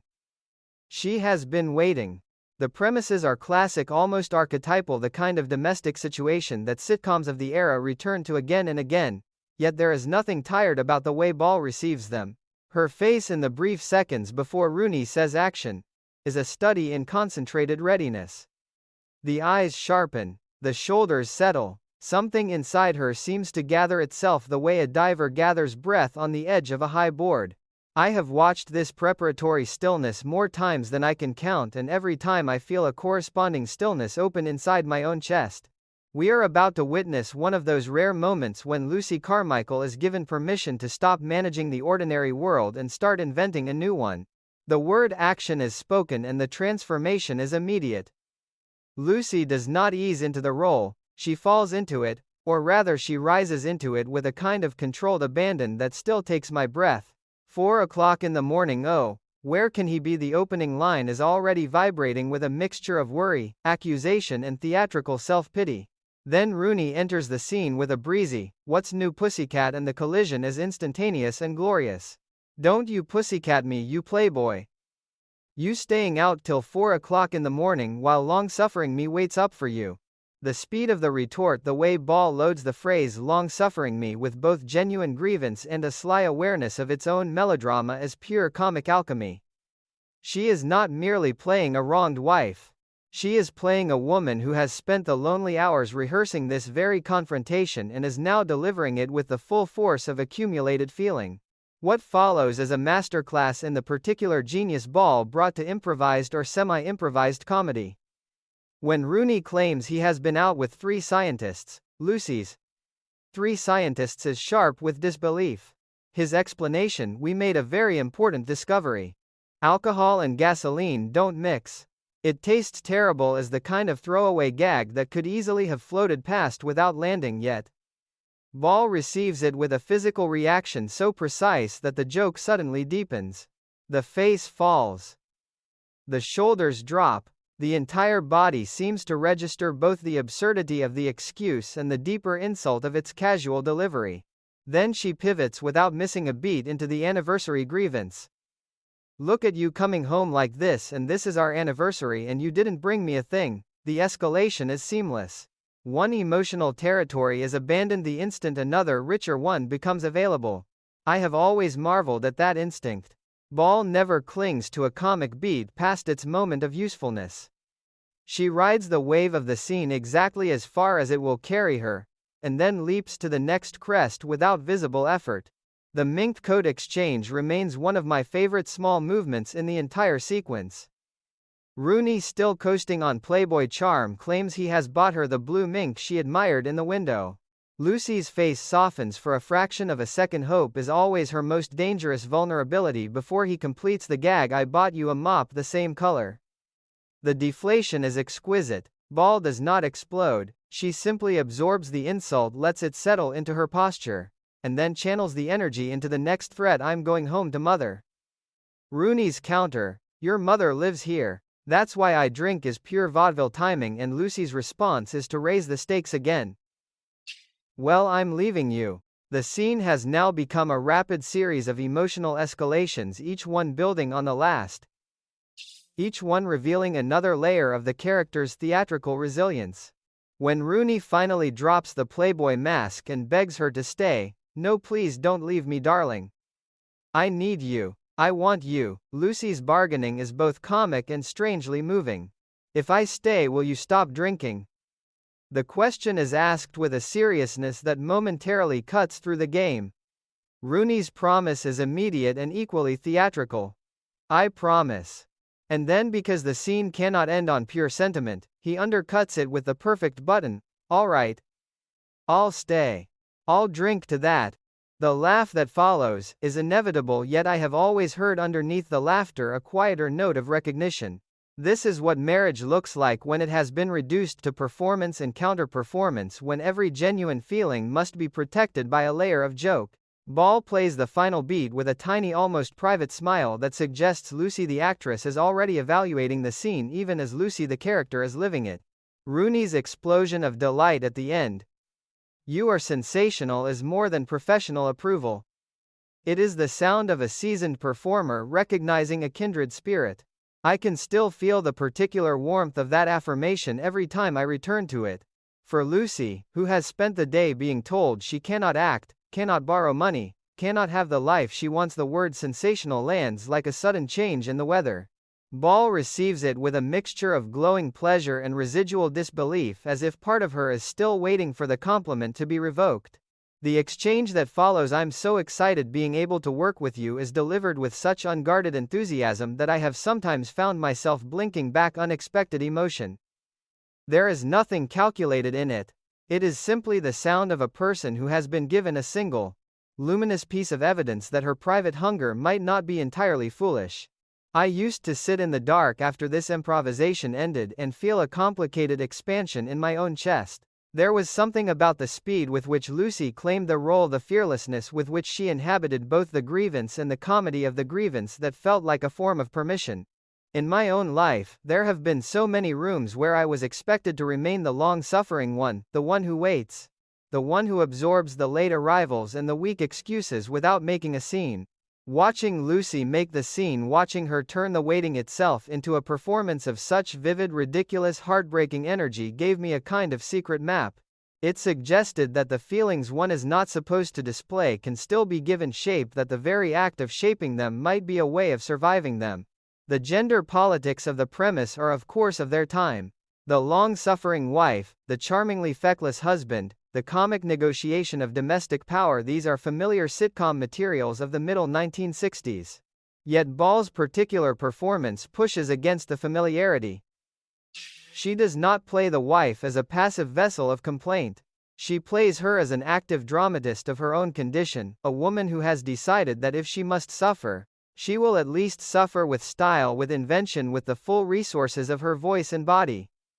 The improvisation becomes in her hands less a depiction of marital grievance and more a demonstration of imaginative survival. That distinction has always mattered to me more than I can easily say.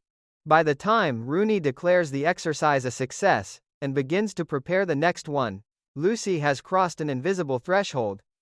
She is no longer merely a woman who wants to take acting lessons. She is a woman who has already begun to act, who has proven in the space of a single invented domestic crisis that she possesses the one quality no teacher can fully impart: the willingness to leap before the net is visible. I return to this sequence whenever my own courage begins to thin. There is a particular solace in watching Lucy discover that the stage is not a distant privilege but a space she can claim in the very moment she is invited to step onto it. The playboy husband and the long-suffering wife are only the first masks. Behind them stands a woman who has waited a long time for someone to say action and who, when the word finally arrives, does not hesitate. I have never quite recovered from the first time I watched Lucille Ball attempt to become a duck. There is a particular quality of absolute commitment in the performance that still stops me in my tracks even after all these years of returning to it. Rooney sets the exercise with the cheerful authority of a man who has long since stopped finding the request unusual. Every actor can learn something from animals if he will only watch their actions. Then the instruction arrives. Simple and devastating. I want you to pretend that you're a duck. Now walk like a duck. Walk like a duck. Go ahead, be a duck. The repetition is already comic, yet nothing prepares the viewer for the totality with which Ball accepts the premise. She does not approximate. She does not wink at the audience to signal that she knows how ridiculous this is. She simply begins to transform, and the transformation is so complete that the ordinary room around her seems to recede. The walk comes first. Ball's body finds a strange rolling rhythm, the knees softening, the elbows lifting into a suggestion of wings that never quite become wings. I used to practice that walk in the hallway of my childhood home when no one was watching, trying to understand how she made something so purely silly feel so concentrated. There is no embarrassment in it. There is only the fierce, persift, almost athletic focus of a performer who has decided that the only way to survive the exercise is to inhabit it without remainder. When Rooney demands the sound, let me hear it. Quack, quack. The voice that emerges from Ball is not a polite imitation. It is a full-throated, slightly indignant quack that seems to carry the entire emotional history of a creature that has been asked to perform on command. The repetition builds quack, quack. Quack, quack. Quack, quack, quack, until the sound itself becomes a kind of music, absurd and strangely dignified at the same time. And then the button arrives, the line I have loved for decades. What's the matter? I just laid an egg. The delivery is perfect. Ball does not rush it. She allows a tiny pause, a flicker of pure avian bewilderment before the confession lands. The joke is ancient, almost vaudevillian in its structure, yet in her hands it feels newly minted. There is a physical punctuation to it as well, a slight settling of the body. A subtle change in posture that suggests the egg has indeed arrived and must now be accounted for. I have always believed that this single moment contains an entire philosophy of Ball's comedy. She is willing to follow a premise all the way to its most literal, most humiliating conclusion, and then to stand inside that conclusion with a kind of radiant matter-of-factness. The egg is not a problem. The egg is simply the next beat. Rooney's delight is immediate and generous. What a great imagination you've got. The praise is real, and Ball receives it with the glowing, slightly stunned pleasure of someone who is still not entirely used to being celebrated for the very qualities that usually get her into trouble.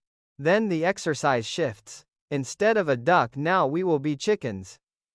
The transition is seamless. Ball's body finds a new vocabulary, quicker, more staccato, the head darting, the shoulders lifting into a suggestion of fluffed feathers.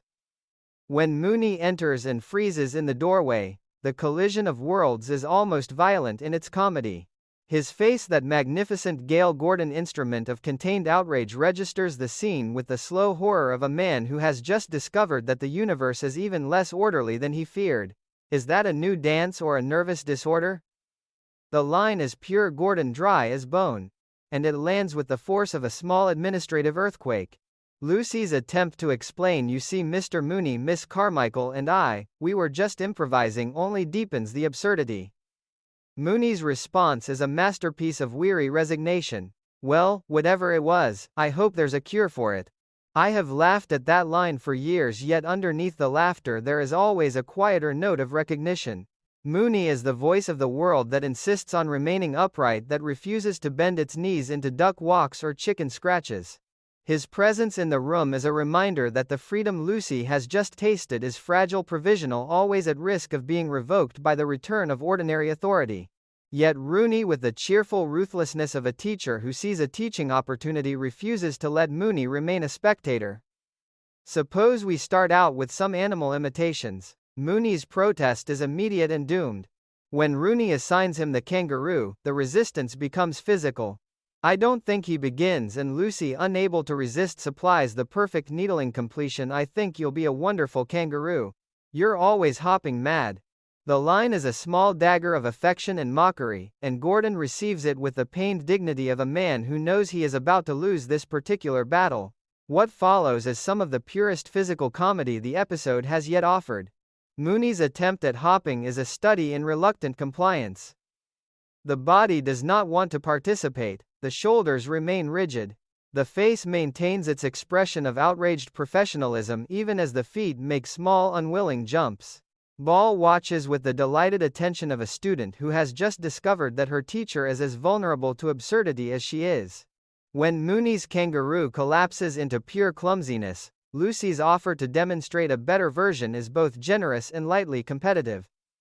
Well, I suppose you would be a better kangaroo. Yes, I can be a better kangaroo. The eagerness is genuine.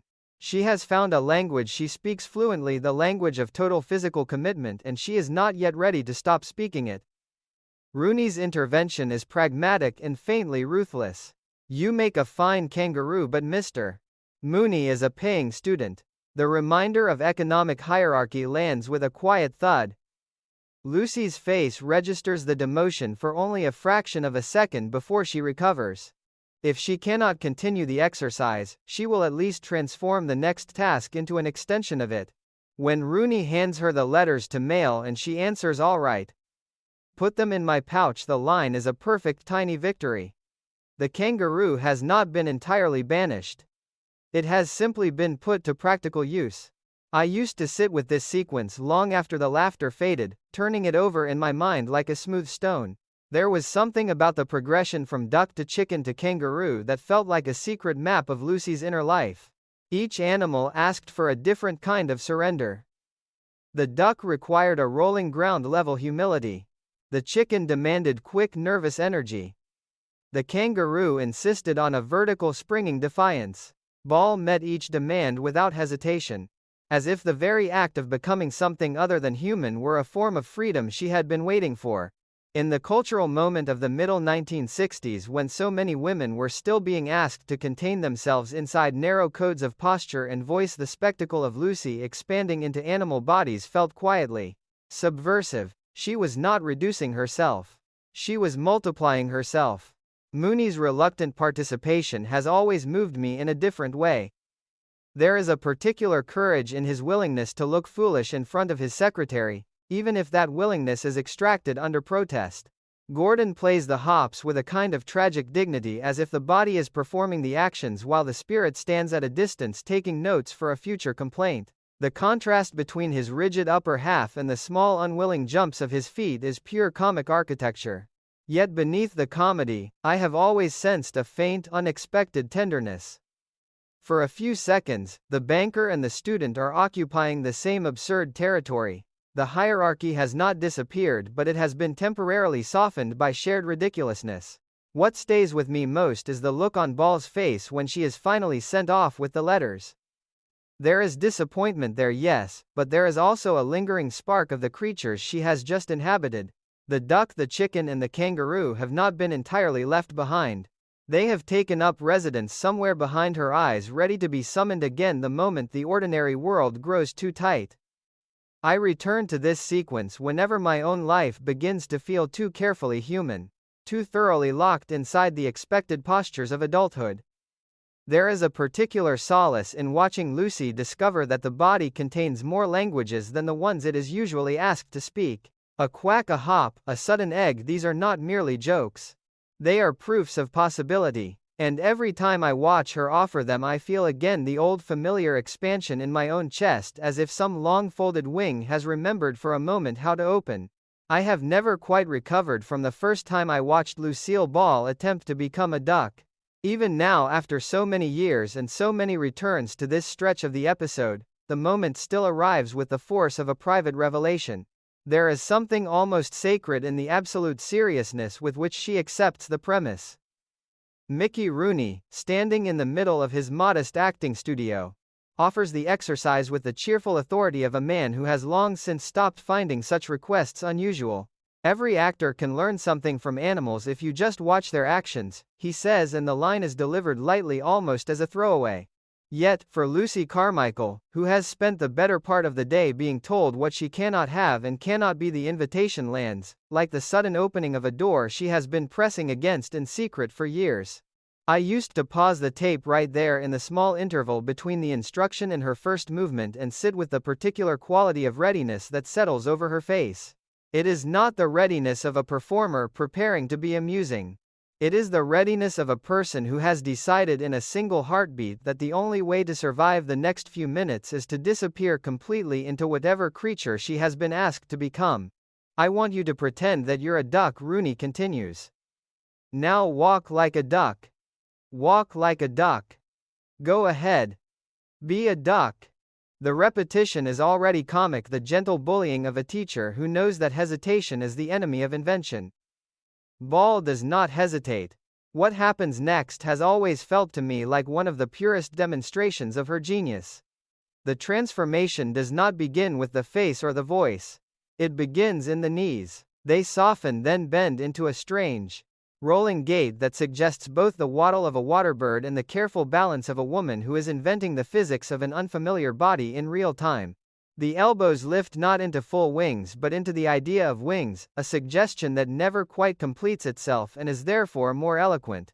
I have tried to copy that walk more times than I can count alone in hallways and empty rooms, and I have never come close to the particular combination of commitment and lightness she achieves.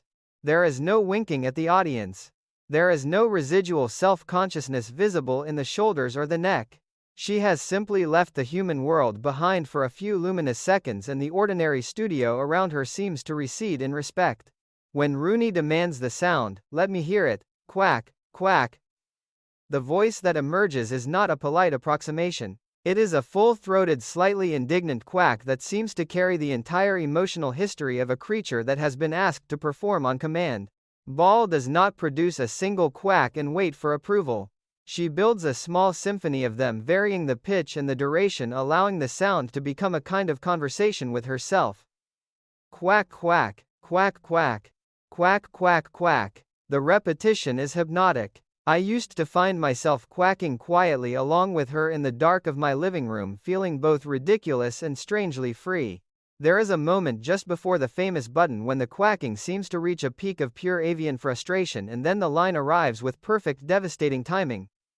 What's the matter? I just laid an egg. I have loved that line for decades, and I have never grown tired of the way Ball delivers it.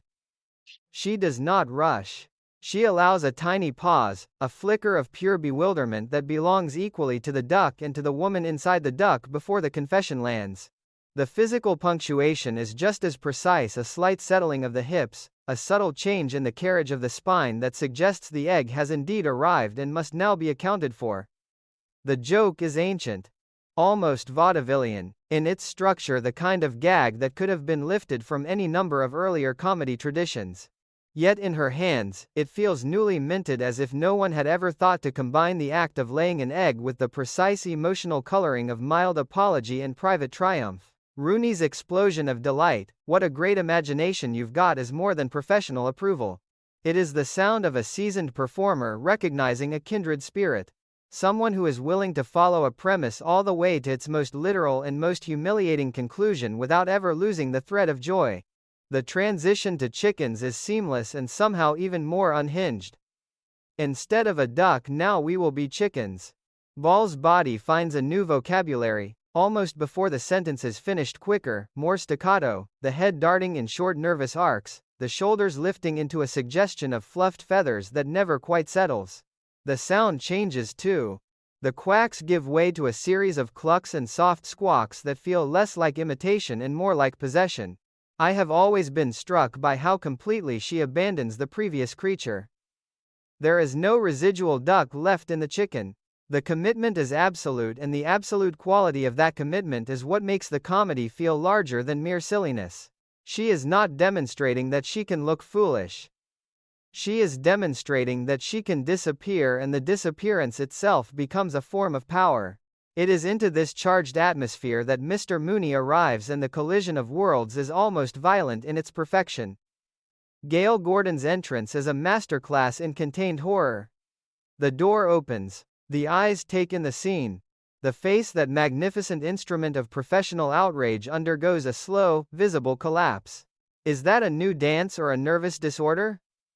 The line is pure Gordon, dry as bone and twice as sharp, and it lands with the force of a small administrative earthquake. In that single question, he reasserts the entire value system of the ordinary world, the world that insists on upright posture, on recognizable human behavior, on the clear distinction between work and play. Lucy's attempt to explain only deepens the absurdity. You see, Mr. Mooney, Miss Carmichael and we were just improvising. That's all. The word improvising floats in the air like a foreign term that has no place in a banker's vocabulary. Mooney's response is a masterpiece of weary resignation. Well, whatever it was, I hope there's a cure for it. I have laughed at that line for years, yet, underneath the laughter there is always a quieter note of recognition. Mooney is the voice of every force that has ever tried to keep Lucy inside the lines. His presence in the room is a reminder that the freedom she has just tasted is fragile, provisional, always at risk of being revoked.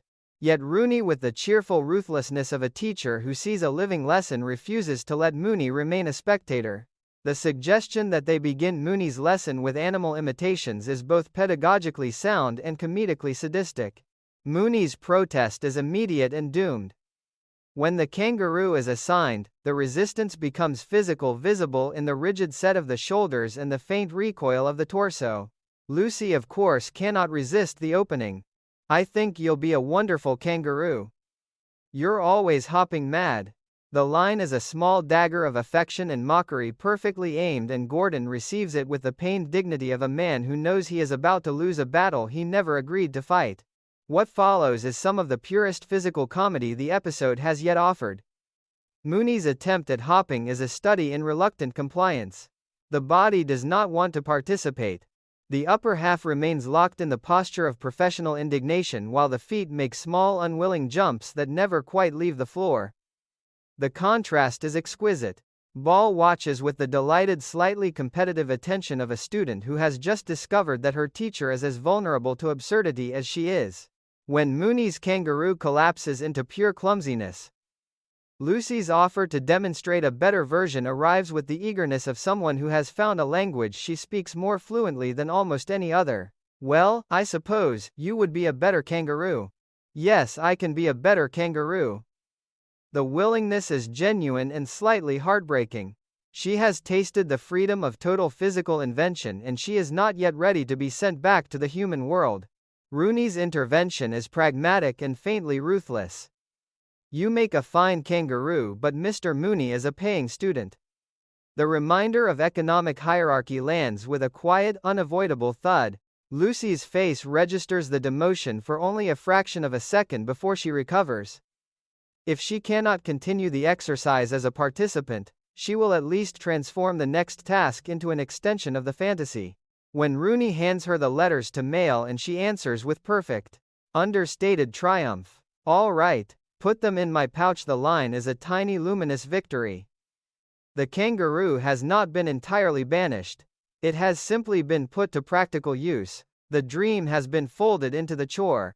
I used to sit with this sequence long after the laughter faded, turning it over in my mind like a smooth stone I could not stop touching. There was something about the progression from duck to chicken to kangaroo that felt like a secret map of Lucy's inner life. Each animal asked for a different kind of surrender. The duck required a rolling ground-level humility, a willingness to be low and slightly ridiculous.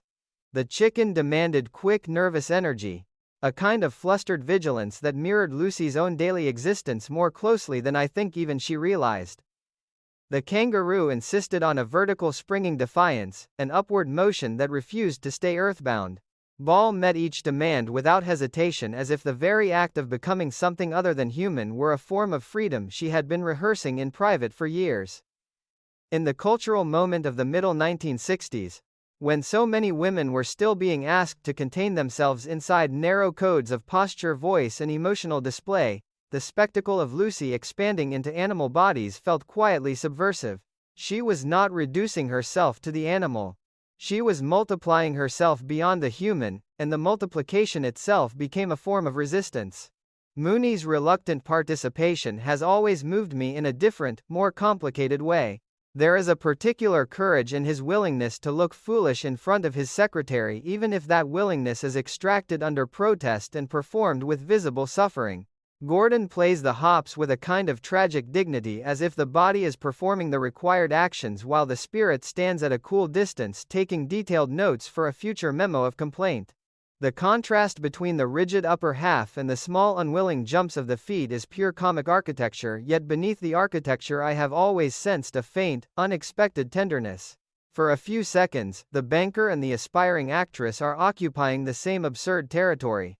The hierarchy has not disappeared. Rooney's reminder about the paying student makes that clear, but it has been temporarily softened by shared ridiculousness. In that softening, I have always found something almost hopeful. If even Mr. Mooney can be made to hop, however badly, then the ordinary world is not as fixed as it pretends to be. What stays with me most long after the specific gags have faded is the look on Ball's face when she is finally sent off with the letters. There is disappointment there, yes, a quick shadow that passes across the eyes. But there is also a lingering spark of the creatures she has just inhabited. The duck, the chicken, and the kangaroo have not been entirely left behind. They have taken up residence somewhere behind her expression, ready to be summoned again the moment the ordinary world grows too tight or too vertical or too insistently human. I return to this sequence whenever my own life begins to feel too carefully contained, too thoroughly locked inside the expected postures of adulthood. There is a particular solace in watching Lucy discover that the body contains more languages than the ones it is usually asked to speak. A quack, a cluck, a sudden egg, an awkward hop, these are not merely jokes. They are proofs of possibility, small demonstrations that the self is more elastic than the world usually allows. I think often of the private rehearsals this scene must have required the hours Ball spent finding the exact angle of a duck's knee or the precise rhythm of a chicken's head dart. The work is invisible in the final performance, and that invisibility is part of its power. What we see is not the labor but the freedom the labor has purchased. And every time I watch her offer that freedom to the camera, I feel again the old familiar expansion in my own chest, as if some long folded wing has remembered for a moment how to open. The animals are only the beginning. Behind them stands a woman who has waited a long time for permission to leave the human shape behind, and who, when the permission finally arrives, does not waste a single second of it. I have always felt a particular ache of recognition when the scene shifts from the animal chaos to the sudden, almost formal ambition of the Julius Caesar monologue. There is something deeply moving in the way Mr. Mooney, still faintly dusted with the embarrassment of his kangaroo hops, straightens his spine and reaches for the language of Shakespeare as if it might restore the dignity the previous exercise has temporarily stripped from him. Friends, Romans, countrymen, lend me your ears. The words arrive in Gail Gordon's unmistakable voice, measured, resonant, slightly strained by the effort of reclaiming authority, and the contrast with the quacking and hopping that preceded them is so sharp that it still makes me smile and wince at the same time. I used to sit in the dark and feel the entire emotional weather of the room change with that first line. The studio is no longer a playground of temporary animals. It has become, however briefly and however precariously, a stage on which a middle-aged banker is attempting to touch something larger than himself. Lucy's presence during the speech is a masterclass in the art of being both helpful and catastrophic. She has been given the practical task of mailing letters, a clear demotion from the imaginative freedom of the animal exercises, yet she cannot quite leave the orbit of the performance. When she attempts to assist, offering a brush, trying to be useful in some undefined way, the gesture is pure Lucy. The desire to remain inside the circle of attention even after she has been politely edged out of it. Ball plays the hovering with exquisite precision.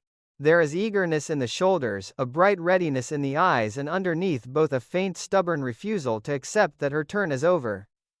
I have always loved the small physical comedy of her attempts to help. They are never quite coordinated with Mooney's needs. The brush appears at the wrong moment, the body is in the wrong place. The good intention itself becomes a form of interference, and Gordon's rising irritation is the perfect counterpoint. The collapse of the ceiling is one of those glorious anarchic eruptions that the Lucy show specialized in, and it still lands for me with the force of a private metaphor. One moment Mooney is reaching for the measured grandeur of Mark Antony's rhetoric.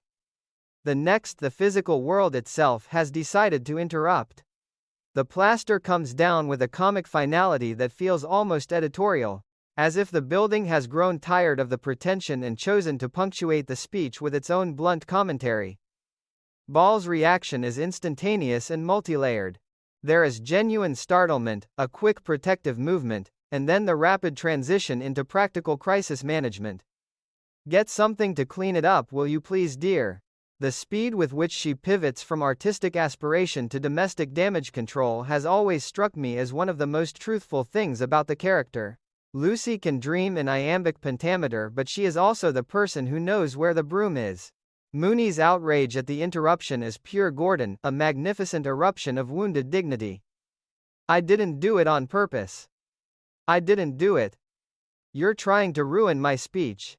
The accusation is irrational and therefore perfect. In the logic of his frustration, the ceiling's failure becomes Lucy's personal sabotage, another instance of the chaos she trails behind her like a loyal and destructive pet. Yet even as he rages, the deeper wound is visible. He came to the acting school seeking self-confidence and poise. What he has received instead is a nervous wreck's tour of a collapsing building.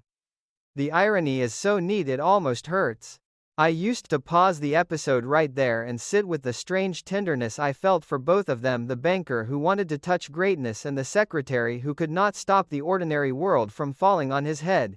The continuation of the speech after the debris has been at least partially addressed is one of the bravest comic choices in the sequence. Mooney returns to the text with a kind of grim determination, pushing through the evil that men do. Lives after them, the good is often turred with their bones while the air is still faintly white with plaster dust.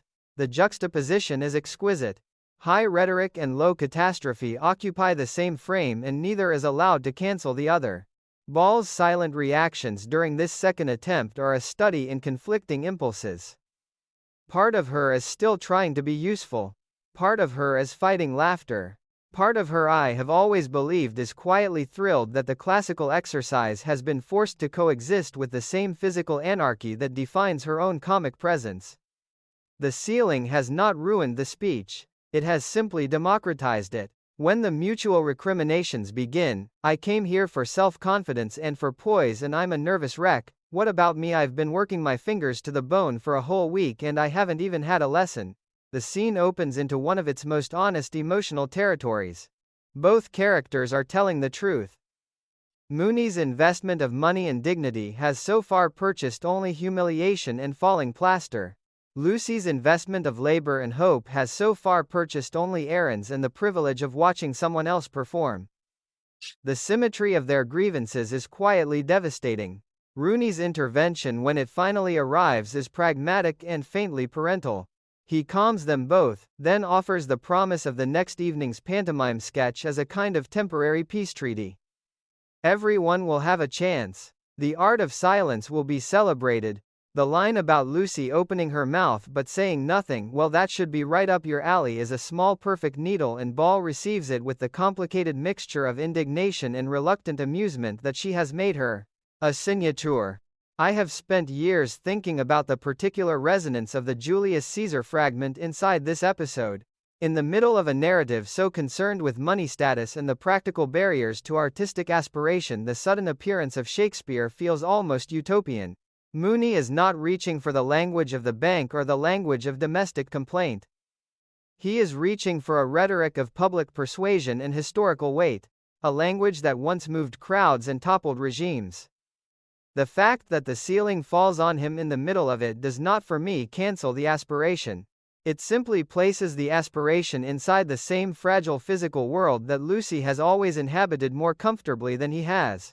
The classical and the catastrophic are forced to share the frame, and the sharing itself becomes a kind of wisdom. There is also a quiet commentary here on the nature of self-improvement in the middle 1960s. Mooney has come to the acting school the way many people of his generation and class came to such places seeking a tool that might help him climb a little higher inside the existing structure. Lucy has come seeking something more radical, a complete reimagining of what her days might contain. The ceiling's collapse treats both desires with the same indiscriminate comedy. It does not care about motives, it simply falls. And in the aftermath, both characters are left to negotiate the gap between what they wanted and what the physical world was willing to allow. That negotiation has always felt to me like one of the episode's deepest truths. I return to this sequence whenever my own attempts at dignity begin to feel too brittle. There is a particular solace in watching Mooney continue the speech with plaster in his hair and watching Lucy try to be helpful while remaining constitutionally incapable of true invisibility. The scene suggests that ambition and chaos are not opposites but partners. That any serious attempt to reach beyond the ordinary will eventually have to make room for the ordinary's tendency to collapse at the least convenient moment. The friends Romans and countrymen are still being addressed. The ears are still being requested. But the ceiling has had its say as well, and the final voice of the sequence belongs to neither Shakespeare nor the banker nor the aspiring actress. It belongs to the building itself, which has reminded everyone with perfect comic timing that even the most elevated language must eventually negotiate with gravity. By the time Rooney announces the pantomime plan and the scene begins to dissolve into the next movement of the larger story, something essential has been established. The classical ambition has been both honored and humbled, the physical world has asserted its right to interrupt. And Lucy, standing in the dust with her letters still to mail, and her lessons still largely theoretical, has once again demonstrated that she can survive the collapse and immediately begin looking for the next opening. I carry that image with me. The speech unfinished, the ceiling, open, the woman already calculating how to turn the disaster into the next beat of her own ongoing performance. It is not a triumphant image. It is better than triumphant. It is resilient, and in its resilience, it has always felt like a form of grace. I can still remember the precise feeling of the episode's sudden turn into the world of Camden Cove. One moment we are still dusted with the plaster of a collapsed ceiling in the unfinished grandeur of Mark Antony's speech. The next, the screen is filled with the familiar, slightly breathless rhythms of a daytime serial, and the entire emotional register of the story has shifted. Cynthia arrived safely in New York. Will Victoria Carruthers realize that she is the sister-in-law of Roger Gregory, who is really Cynthia's father? The language is pure soap opera, earnest, convoluted, deliciously overcomplicated, and hearing it after the physical anarchy of the acting school sequences feels like stepping from one dream into another. I used to sit forward whenever this transition arrived, sensing that the episode was about to open a new chamber of Lucy's longing, one that had less to do with personal performance and more to do with the strange sustaining power of stories that refuse to end. The conversation between Lucy and her neighbor is a quiet masterclass in the way the Lucy Show understood the private lives of its audience. They do not merely watch Camden Cove, they inhabit it. They argue about the characters' motives with the seriousness other people reserve for real relatives. Well, Mr. Camden found out, huh? Yeah, the rat. And you liked him at first. I told you he had shifty eyes. The dialogue is casual, almost throwaway. Yet it carries the full weight of a shared imaginative life. I have always been moved by the unapologetic intensity of their investment. In the middle 1960s, when so much cultural commentary still treated women's attachment to daytime serials as a mild form of weakness or escape, the episode simply presents that attachment as a fact of emotional weather, as ordinary and as necessary as the weather itself. Lucy and her friend do not defend their love of the show. They live inside it. And the living itself becomes a form of quiet resistance to any world that would call their feelings trivial. When the neighbor reveals that the actor who plays Roger Gregory lives in the same building, the boundary between fiction and daily life begins to shimmer and thin. And to think that my favorite character in it lives right here in this building. The line is spoken with a kind of hushed wonder, and Ball's face listening registers the information with the bright, slightly dangerous interest of someone who has just been handed a key. I used to feel a corresponding quickening in my own chest. The idea that the man who embodied so much weekly suspense might be reachable, might be spoken to, might even be influenced felt like the opening of a secret door. In Lucy's world, the barrier between the screen and the living room has never been particularly solid. Here the barrier grows thinner still. Mr. Vernon's entrance is handled with perfect understated ceremony. He is greeted first as his character, "Come in, Mr. Gregory," and only then corrected to his own name. His response is a small aria of professional gratitude, "No need to apologize, my dear. It's a compliment to be so deeply identified with the part one plays." The line is delivered with the gentle dignity of a man who has spent years being mistaken for someone else and has learned to treat the mistake as an honor. I have always loved the quiet complexity of this moment. Vernon is both flattered and faintly trapped by the identification. The role has given him visibility, a place in the building, a kind of modest local fame. It has also made him vulnerable to the whims of an author he cannot control. When he speaks of the part as his best characterization since the voice of Oink Oink in the Piggy Pete cartoon, the juxtaposition is pure comic gold, yet it is also strangely tender. The man has traveled from cartoon pig to embattled bank teller, and he carries both identities with equal seriousness. The conversation that follows is one of the episode's most delicately balanced sequences. Lucy and her friend press for information about the coming trial with the avidity of true devotees. Vernon's answers are careful, almost mournful. The author has not yet decided whether Roger Gregory is guilty or not guilty. The uncertainty is killing him in more ways than one. If the author makes him guilty and sends him to the penitentiary, then I'm out of the series, out of a job, and out of my apartment. The blunt economic reality beneath the melodrama lands with quiet force. This is not merely a question of narrative justice. It is a question of rent, of continuity, of a middle-aged actor's ability to keep living in the building where his neighbors still call him by his character's name. Ball's reaction is immediate and fierce. "Oh, that author can't send you to the penitentiary." The line is spoken with the full moral authority of someone who has decided that the story's outcome is no longer a matter of private artistic choice. It has become a matter of public justice, and she is prepared to intervene. The reference to Agnes Forsyth, the waitress who went into the kitchen for hash, got amnesia and vanished from the show for 3 years, is one of those perfect throwaway pieces of soap opera lore that the episode deploys with casual brilliance. It serves as both comic exaggeration and genuine warning. Characters can disappear, actors can be written out. The author holds a power that is both creative and faintly tyrannical. Vernon's weary acceptance of this power, oh yes, he can, is one of the saddest small moments in the sequence. He has lived long enough inside the machinery of serial storytelling to know that affection from the audience is no protection against the stroke of a pen. I have spent years thinking about the particular resonance of this subplot inside the larger movement of the episode. Lucy has spent the first half of the story fighting for her own right to perform, to take up space on a stage, to be seen as something more than a secretary who misfiles papers.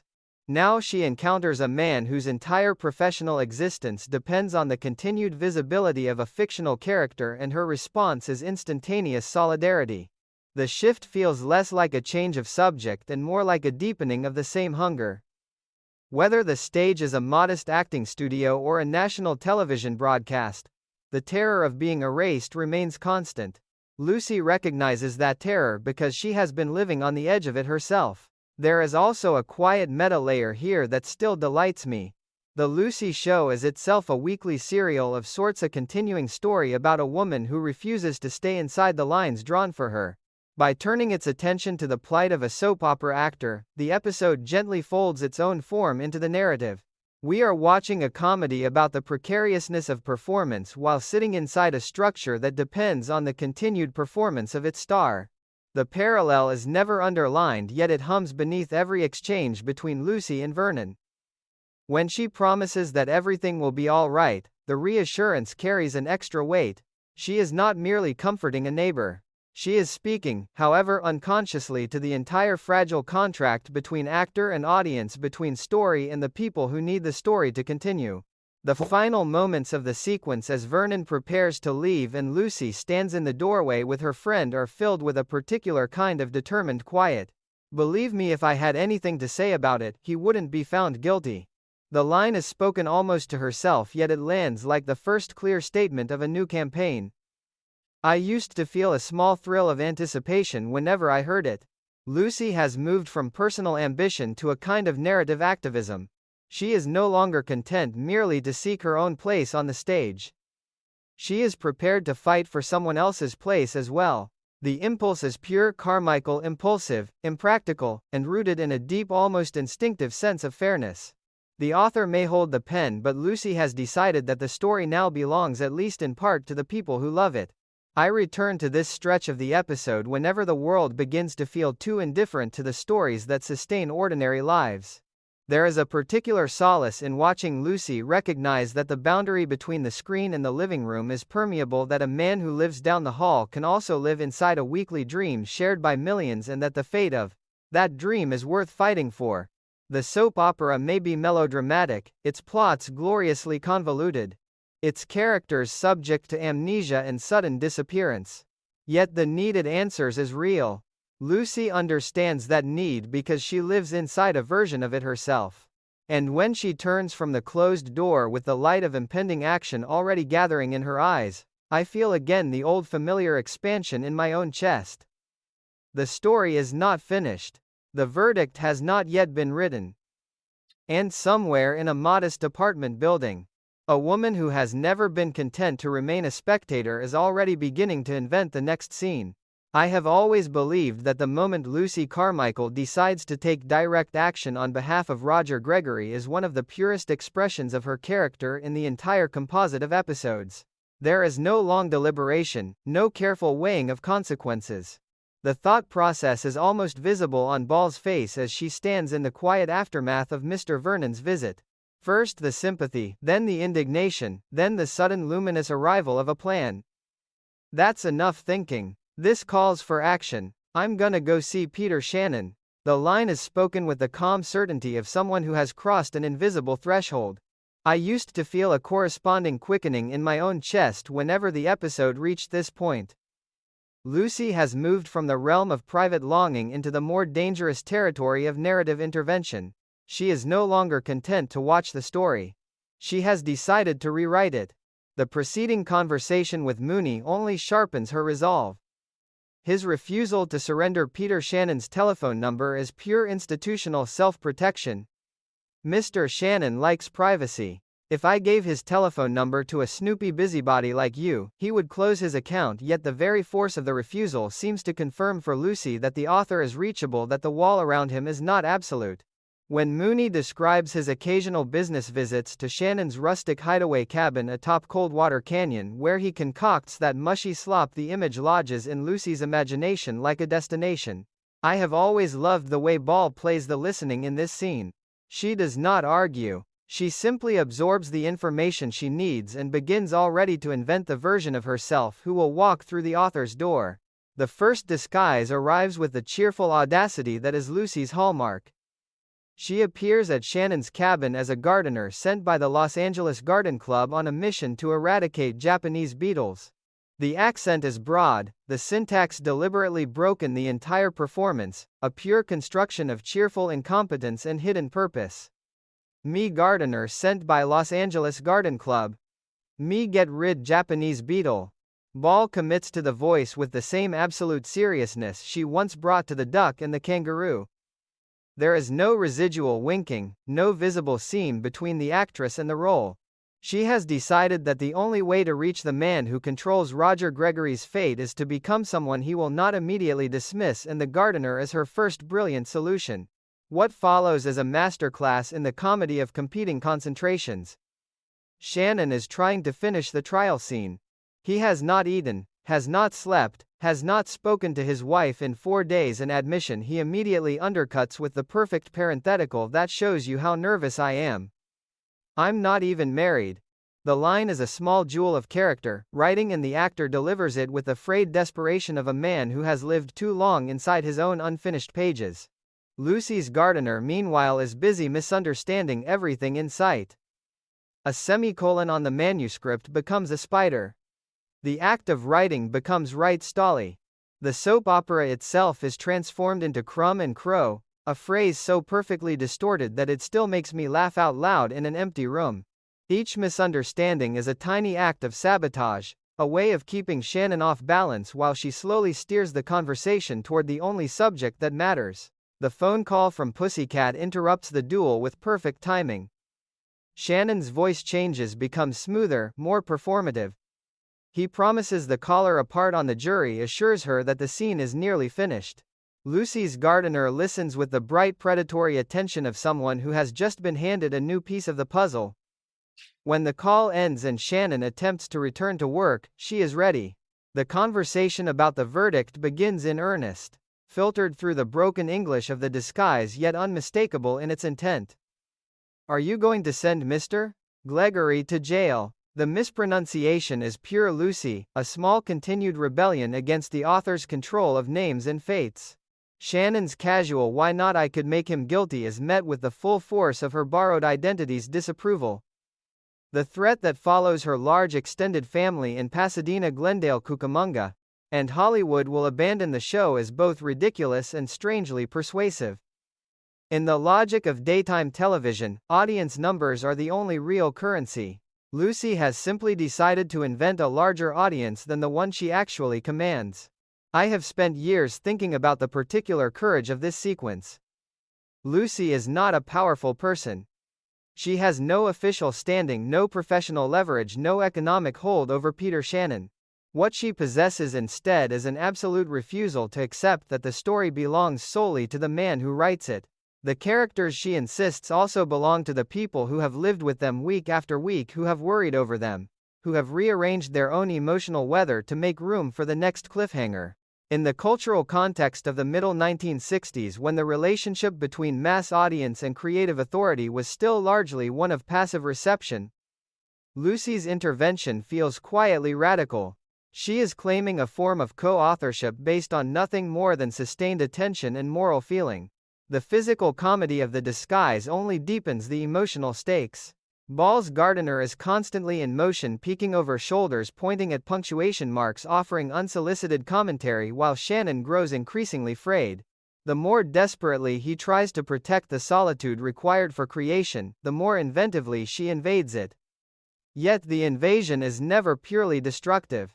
Beneath the broken English and the deliberate misunderstandings runs a clear, almost tender current of purpose. She does not want to destroy the show. She wants to save a single character from erasure, and by extension to save the actor who has become inseparable from that character in the minds of the people who watch. When Shannon finally attempts to reclaim control by reading aloud a provisional not guilty verdict, the moment is charged with a complicated hope. Lucy's gardener has, however, temporarily steered the story in the direction she believes it must go. The victory is fragile. Shannon is still the one holding the pen. The next interruption, Mooney's arrival with bank papers, will shatter the solitude entirely and send the writer fleeing to a hospital in search of peace. Yet for a few luminous seconds, the campaign has worked. The verdict has been spoken aloud in the form Lucy wanted to hear. I used to pause the episode right there and sit with the strange, expansive feeling the moment produced. A secretary in a borrowed accent had just altered, however briefly, the course of a national television narrative. The barrier between the living room and the writer's desk had proven permeable after all. What stays with me most is the look on Ball's face in the small intervals between the gardener's lines. There is concentration there and mischief, and underneath both a deep, almost maternal protectiveness toward the fictional man she has never met and the real actor she has only just begun to know. The multi-disguise campaign is only beginning. The Japanese gardener is merely the first mask. Ahead lie the hospital helper, the chicken soup in a whiskey bottle, the relentless questioning of a man who only wants to be left alone. Yet the essential decision has already been made. Lucy has appointed herself the guardian of a story that does not belong to her, and she is prepared to become whoever the guardianship requires. I return to this sequence whenever the world begins to feel too indifferent to the fates of imaginary people. There is a particular solace in watching Lucy refuse that indifference. She does not have a better plot to offer. She does not have a more sophisticated understanding of dramatic structure. What she has is the simple, stubborn conviction that a kindly bank teller who has never hurt a soul should not be sent to prison because an author has grown tired of him. In the gap between that conviction and the power required to enforce it, she invents the only tools available to her, a series of temporary selves, a broken accent, a relentless cheerfulness that refuses to accept the first dismissal as final. The tools are imperfect. The campaign will grow more chaotic before it finds its resolution. Yet the impulse itself remains one of the purest things in the entire episode, a woman deciding that the stories we love are not finished until the people who love them have had their say. I have never forgotten the particular quality of desperation that settles over Peter Shannon once he flees his own cabin. There is something almost tender in the image of a man who has already lost sleep meals and the company of a wife he does not possess, now seeking refuge in a hospital room for the simple privilege of finishing a single scene. The irony is so complete it still makes me smile and ache at the same time. He has left the Japanese beetles and the broken English gardener behind only to discover that the universe of the Lucy Show will not permit him solitude. When the door opens and Lucy enters in her new incarnation, the bright, relentless emissary of the happy hospital helpers, I feel the same mixture of dread and delight that must have passed across Shannon's own face. The campaign has followed him. The story will not leave him alone. Ball's performance as the hospital helper is a study in weaponized cheerfulness. The voice is higher, brighter, almost sing-song, the smile fixed at a degree of wattage that would be exhausting in any ordinary human interaction. Just a friendly little visitor to brighten up your day. The line is delivered with such pure, unshadowed goodwill that it becomes paradoxically a form of aggression. Shannon's attempt to dismiss her is doomed from the first syllable. She has already diagnosed him as a man in need of help, and the diagnosis itself is non-negotiable. When she begins to rearrange his pillows, to take his notes, to insist that he lie back and receive the care he has not requested, the physical comedy is precise and relentless. Ball does not merely play a woman who will not leave. She plays a force of nature that has decided the patient is going to be comforted whether he consents or not. The chicken soup in a whiskey bottle sequence remains one of the purest distillations of Lucy's particular logic in the entire episode. This you'll drink is chicken soup. The claim is absurd on its face, yet Ball sells it with the absolute conviction of someone who has decided that the distinction between medicine and nourishment is less important than the act of administration itself. The little song she invents on the spot, chicken soup, good for coughs or colds or croup, is pure improvisational joy. A fragment of instant theater that recalls the earlier acting school exercises, even as it advances the current campaign. When the soup is inevitably spilled, her response is not apology but further assistance.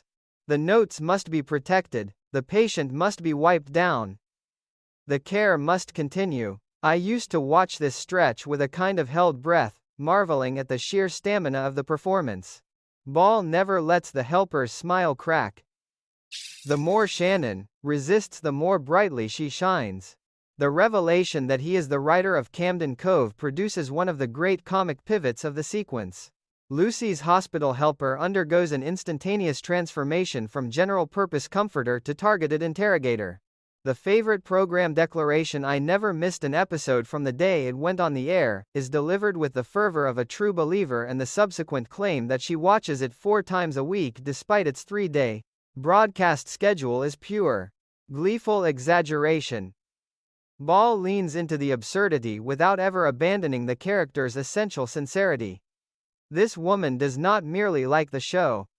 She has rearranged her life around it. And now, by the miraculous agency of hospital volunteering, she has been granted an audience with the man who decides whether its central character will live or vanish. What follows is a masterclass in the comedy of relentless questioning. Could you tell me whether you're gonna have Roger Gregory found guilty or not guilty? The request is simple, almost childlike in its directness, and Shannon's refusal only feeds the fire. Lucy's helper begins to invent an entire network of interested parties, girlfriends across Pasadena, Glendale, Redondo Beach, Cucamonga, and the mysterious Harry Wood, a suburb she places with perfect geographic confidence between Anaheim and Azusa. The list is both ridiculous and strangely persuasive. In the logic of daytime television, the audience is not an abstraction. It is a collection of specific living rooms, specific women who have made space in their weeks for the continued existence of Roger Gregory. Lucy has simply decided to speak on behalf of that invisible constituency, and she will not leave until she has been heard. Shannon's breaking point when it finally arrives is one of the most satisfying eruptions in the entire episode. Cornered, exhausted, deprived of every refuge he has sought, he does what any trapped writer might do. He weaponizes the very power Lucy has been trying to influence. Well, if you want him innocent, then he's guilty. He's guilty. That's what I'll make him guilty. Guilty, guilty. The repetition is pure comic rage. The sound of a man who has been pushed past the last edge of his patience and has chosen to punish the world by destroying the thing it loves. Ball's reaction is instantaneous and devastating. The hospital helper's face falls. The brightness dims. For a fraction of a second, we see the real Lucy beneath the disguise, the woman who has traveled across the city in borrowed identities for the sole purpose of saving a fictional man from erasure, confronted with the possibility that her intervention has produced the opposite of what she intended. I have spent years sitting with the complicated feelings this moment produces. On one level, it is pure farce. The busybody volunteer has driven the artist to a spiteful decision, and the decision itself is the punchline. On another level, it is strangely moving. Shannon's outburst is the first time he has spoken the verdict aloud with anything resembling conviction, and the conviction is born entirely of resistance to Lucy's pressure. She has in a perverse way forced him to choose. The fact that he has chosen against her wishes does not cancel the deeper victory. The story is no longer drifting in the limbo of indecision.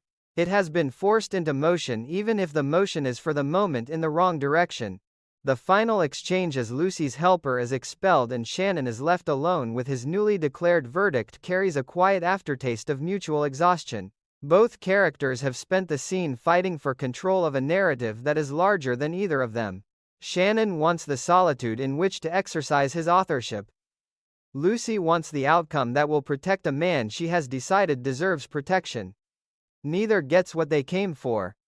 The hospital room, which was supposed to be a sanctuary, has become simply another stage for the same unfinished argument. I used to pause the episode at the point of her exit and feel a complicated sympathy for both of them. The writer is still trapped inside his own indecision, now hardened into a punitive choice. The volunteer is still carrying the weight of a campaign that has for the moment failed. Yet failure in Lucy's world is never the end of the story. The hospital helper is only the second mask. The Japanese beetles have been left behind, the chicken soup has been spilled. The verdict has been spoken in anger, but the essential decision remains intact. Roger Gregory will not go to prison if she can still invent a way to prevent it. The next movement of the campaign, the infiltration of the actual studio, the assumption of a place on the jury, the final public intervention is already gathering in the distance. I return to this sequence whenever my own attempts to influence outcomes begin to feel futile. There is a particular solace in watching Lucy absorb the writer's spiteful verdict without allowing it to become the final word. She has been thrown out of the room. She has been told the story will end in the way she most fears, and still somewhere beneath the discarded helper's smile the next disguise is already beginning to form. The Japanese beetles, the hospital corridors, the whiskey bottle filled with soup, these are not merely comic obstacles. They are the terrain across which a woman without official power has chosen to wage a campaign on behalf of a character who exists only in the minds of strangers. The terrain is absurd. The weapons are improvised. The enemy is a man who only wants to be left alone with his typewriter. And yet the campaign continues because Lucy Carmichael has never accepted that the first no, or the second or the third is the same thing as the end. In the gap between what the world will permit and what she has decided must happen, she keeps inventing new selves, new entrances, new ways of refusing to leave the story alone. That refusal has always felt to me like a form of love, not the soft love of passive appreciation, but the stubborn, inventive, occasionally disastrous love that will put on any face and walk through any door if it means the people we care about, real or imagined, might be allowed to remain.